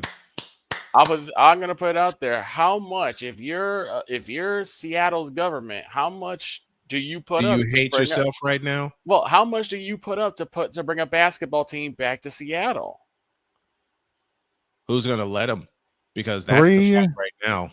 2, 1. Ball game is over. And I'm looking in this camera while I say it. The Thunder proved me wrong, and they're the world champions. Congratulations, Oklahoma City. They played a whale of a second half in shutting down the Indiana Pacers. Final score tonight, it's the Thunder 103 and the Indiana Pacers 91. And the Oklahoma City Thunder, with the lights turned off in the Paycom Center, have run the table, and they are the champs. We'll take a timeout, and we'll come back with a wrap-up show after this. There we go.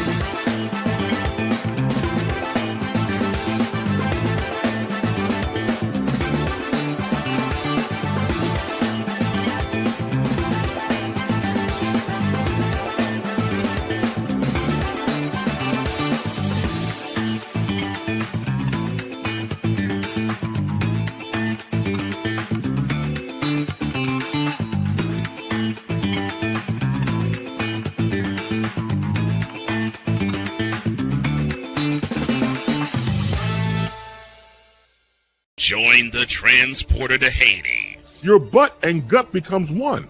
Join the reformer of hooker whores. This is my daughter, Placenta Booty Johnson. Join the bronze car. Whenever you are in distress, take off your baseball cap and throw it in the air. Join your very own superhero of broadcasting, Chris Bass. So whatever color crayon they get, they palm it and do 2 circles, and that translates to I can beat up black people. As she takes you through the week's paces in Baseline. Live every Saturday at 8 a.m. Eastern, 7 a.m. Central, Pacific Time Zone people, just stay asleep when this is on live and just catch the recording. Oh, I'm sorry. Exclusively on the Chris Bass YouTube channel.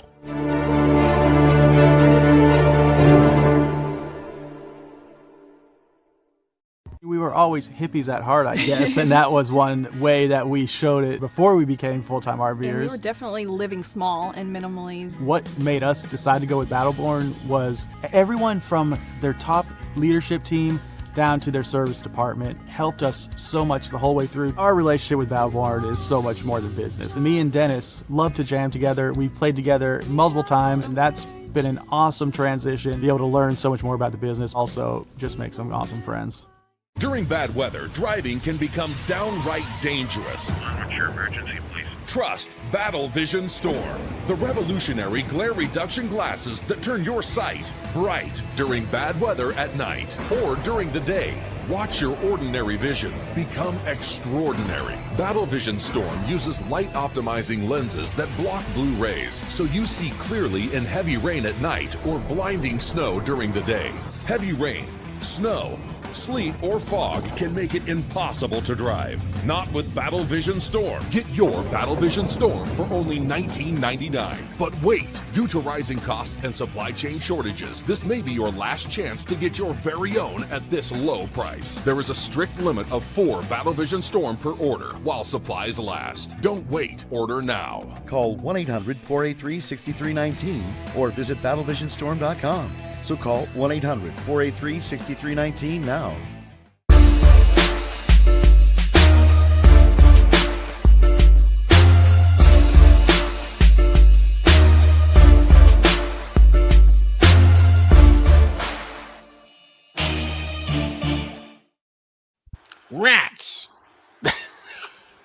Yep.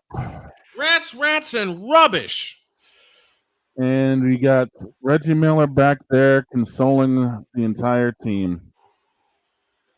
And one legend wearing another legend's jersey and Chris Mullin. Yep. Like I said, my head won out. That's all I gotta say. My head won out. Yeah, and I'm a Saki in it. Well. Thunder proved they were the best. They win a 7-game war with the Indiana Pacers by a final of one. Go ahead. For the Pacers, you put respect on the Indiana Pacers name. Yes. And it was this final series that led me to create the Indiana Sports Hub. Yeah. Because we're going to follow them, the Colts, the Fever, the Hoosiers. The who? Hoosiers. Hey, look, I'm married to a Hoosier alumnus. Oh, man. I am happily I'm married surprised to Dr. K is not screaming her head off right now. Oh, no. I mean, I haven't heard her yet.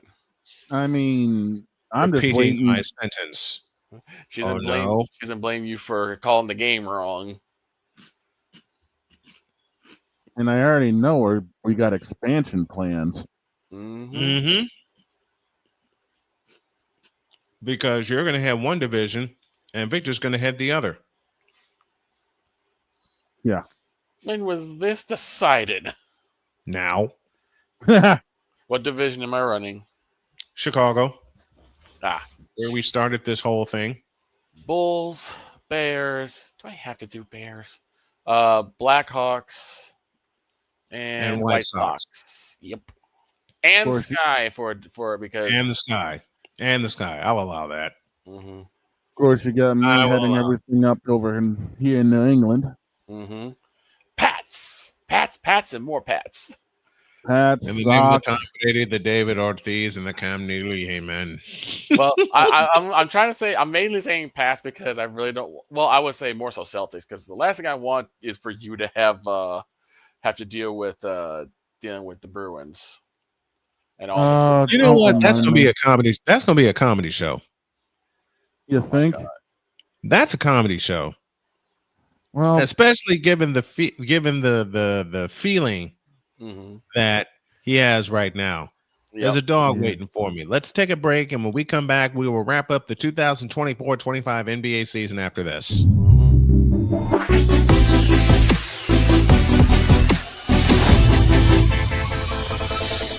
Here's an important message from the Diabetes Solution Center. Do you like pricking your fingers to test your blood sugar levels? No one does, but it's important to maintain your health. And now, by wearing a small remote device called a continuous glucose monitor, or CGM, you don't need to prick your fingers anymore. It's easy to use and helps you make more accurate diabetes treatment decisions. If you are testing your blood sugar 3 or more times daily, injecting insulin, or using an insulin pump, call the Diabetes Solution Center right now. And if you have Medicare or most major insurance coverage, you may be able to get a new CGM at little to no out-of-pocket cost. Shipping is free, and we'll even bill your insurance company for you. If you are testing your blood sugar 3 or more times daily, injecting insulin, or using an insulin pump, call the Diabetes Solution Center right now to learn how to end the painful finger sticks and get your own continuous glucose monitor, or CGM, at little to no out-of-pocket cost.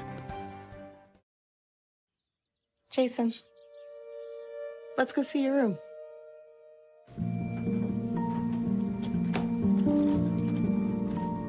What do you think? We kept it a little spare, so you can decorate it how you like.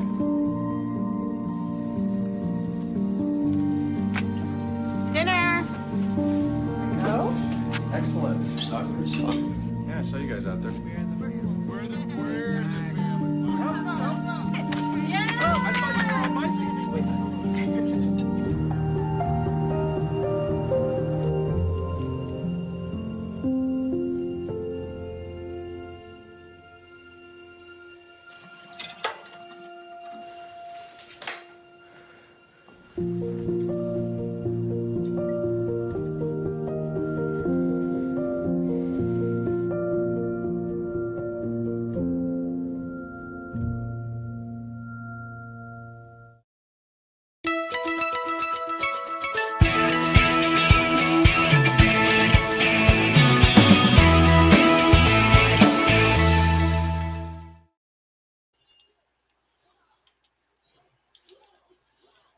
Yep. As we wait for the boss man to show up again, I think he's grabbing a couple of things. Yeah, he's taking care of Lucy, I believe. Yeah, Adam Silver is currently on stage, about to hand out the Larry O'Brien and the Bill Russell MVP. I don't know what else we can say. 3 questions as we wrap up the 2024-2025 season of the National Basketball Association. Okay. Number 1, what does it say for Boston? Do we see Boston make a return at some point? If Boston does return, it's going to be a miracle because the Tatum injury is going to be wreaking havoc because he's not going to be back until the 26-27 season. Mm-hmm. So I don't see Boston returning anytime soon. Okay. Second question. What does this say for what happens to Golden State? Golden State is going to really need to strengthen themselves up in order to have a shot at the championship. We've had 7 champions in 7 years. Mm-hmm. Who's going to make Golden State's going to need a lot of work if they're going to try to come back. Yeah, they got a lot of things to fix. And the fact is they're getting old. Actually, I have 4 questions. Oh, what's your third? What is the story for Indiana? Indiana's in the same boat as Boston. Mm-hmm. A big injury to a star player. They need to find a way to replace that for at least a season. And that's going to be hard to do. And they need to find a long-term solution for more depth. They need to find a long-term solution for more depth. As we're inside of the post-game show with the guys.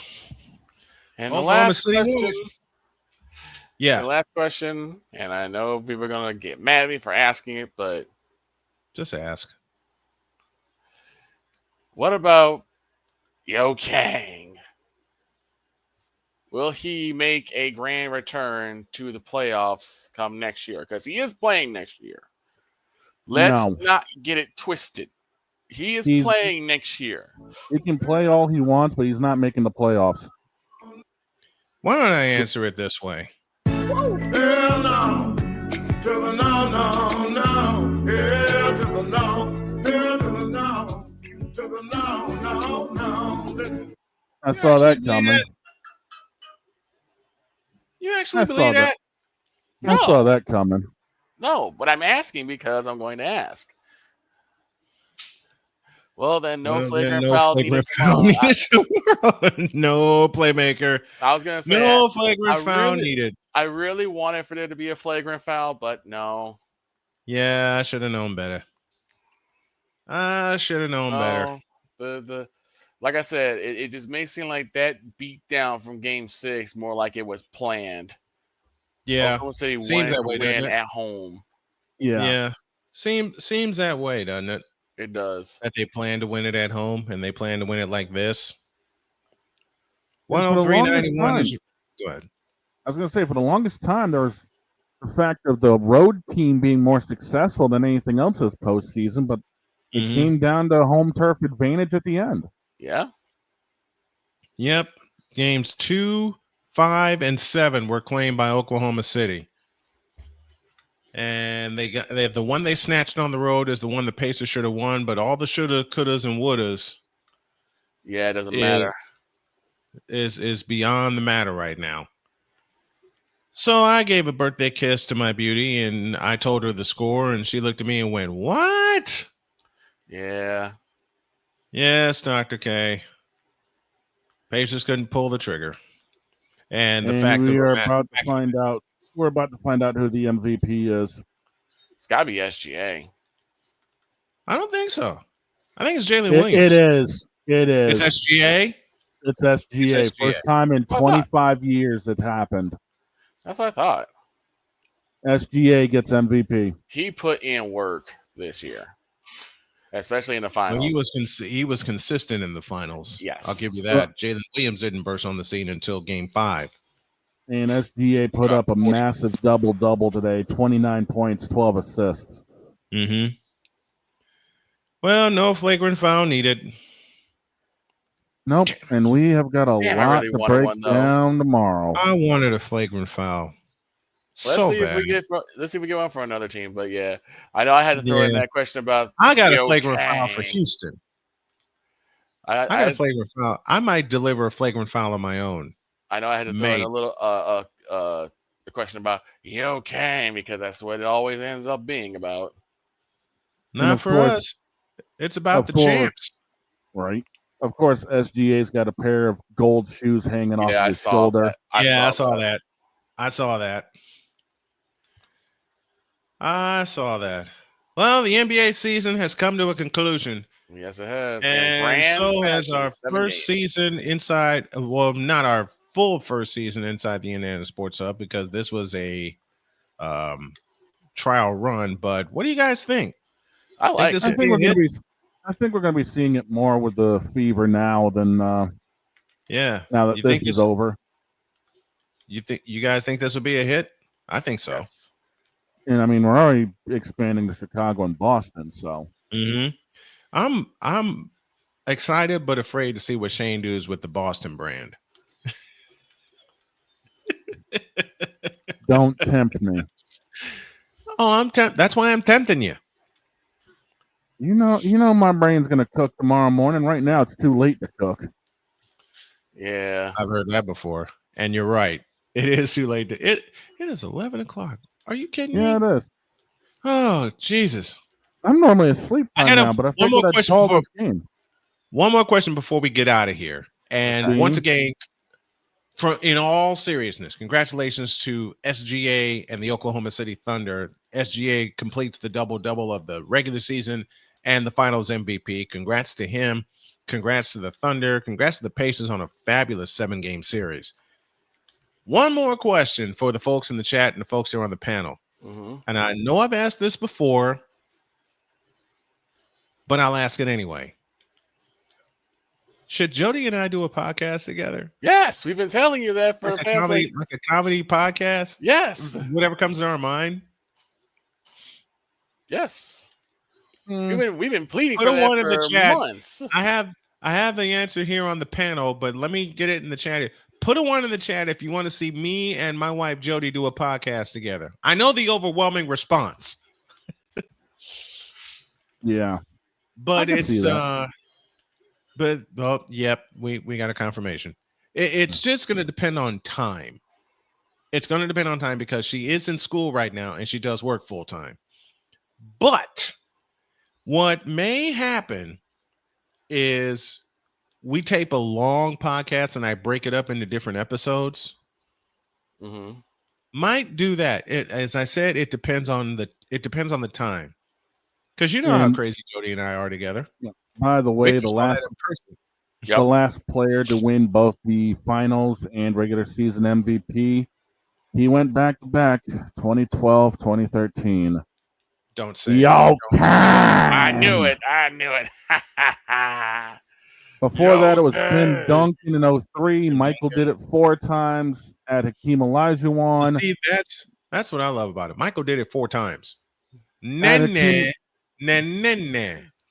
Hakeem the Dream in 94, Magic Johnson in 87, Moses in 83, Kareem in 71, and Willis Reed in 1970 are the only players to ever do it. But you know that these new age fans do not care about how many times you ain't gonna tell me twice. Hey, you ain't gonna tell me twice. You do not have to tell me twice. Boys, we got a show to get ready for tomorrow. Yeah, and when I went in the room to check on my beauty, that's the only time she didn't say I didn't call the game right. And I got ready for the office tomorrow. I'm sorry, well, but you'll be back Wednesday, right? Yep, I only got 2 days. You're gonna be back Wednesday, right? Yes, I am. He's gonna be back Wednesday, George. He's gonna be back on Wednesday. I'll be back on Wednesday. You know what I'm doing? You know how I'm doing that, right? Yep. You know you messed up, right? Right. You know you messed up, right? You messed up, right? All right, we're getting out of here. We're out of here. Thanks, folks, for tuning in. We appreciate you. We appreciate you supporting our coverage of the NBA all season long, and appreciate you supporting our coverage of the 2025 NBA Finals. Repeating your final one more time, it's the Thunder that do it. They are the world champions. They win Game 7 by a final of 103-91. And yes, there will be a Tall Man Dr. K podcast in the works. We're done for tonight. We'll see you tomorrow on Snowman in the Morning. So long, everybody.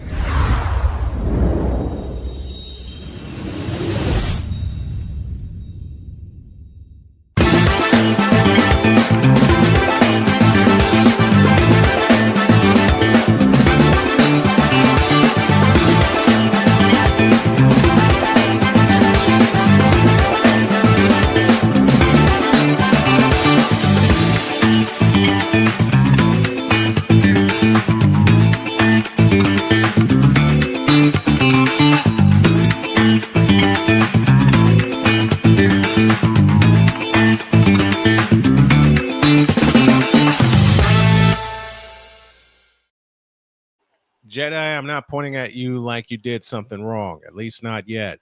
The preceding has been a presentation of Snowman Sportsnet. For fans, by fans, all heart and all action. Everything contained within is copyright 2025 Snowman Multimedia. Good night and God bless everybody. See y'all tomorrow.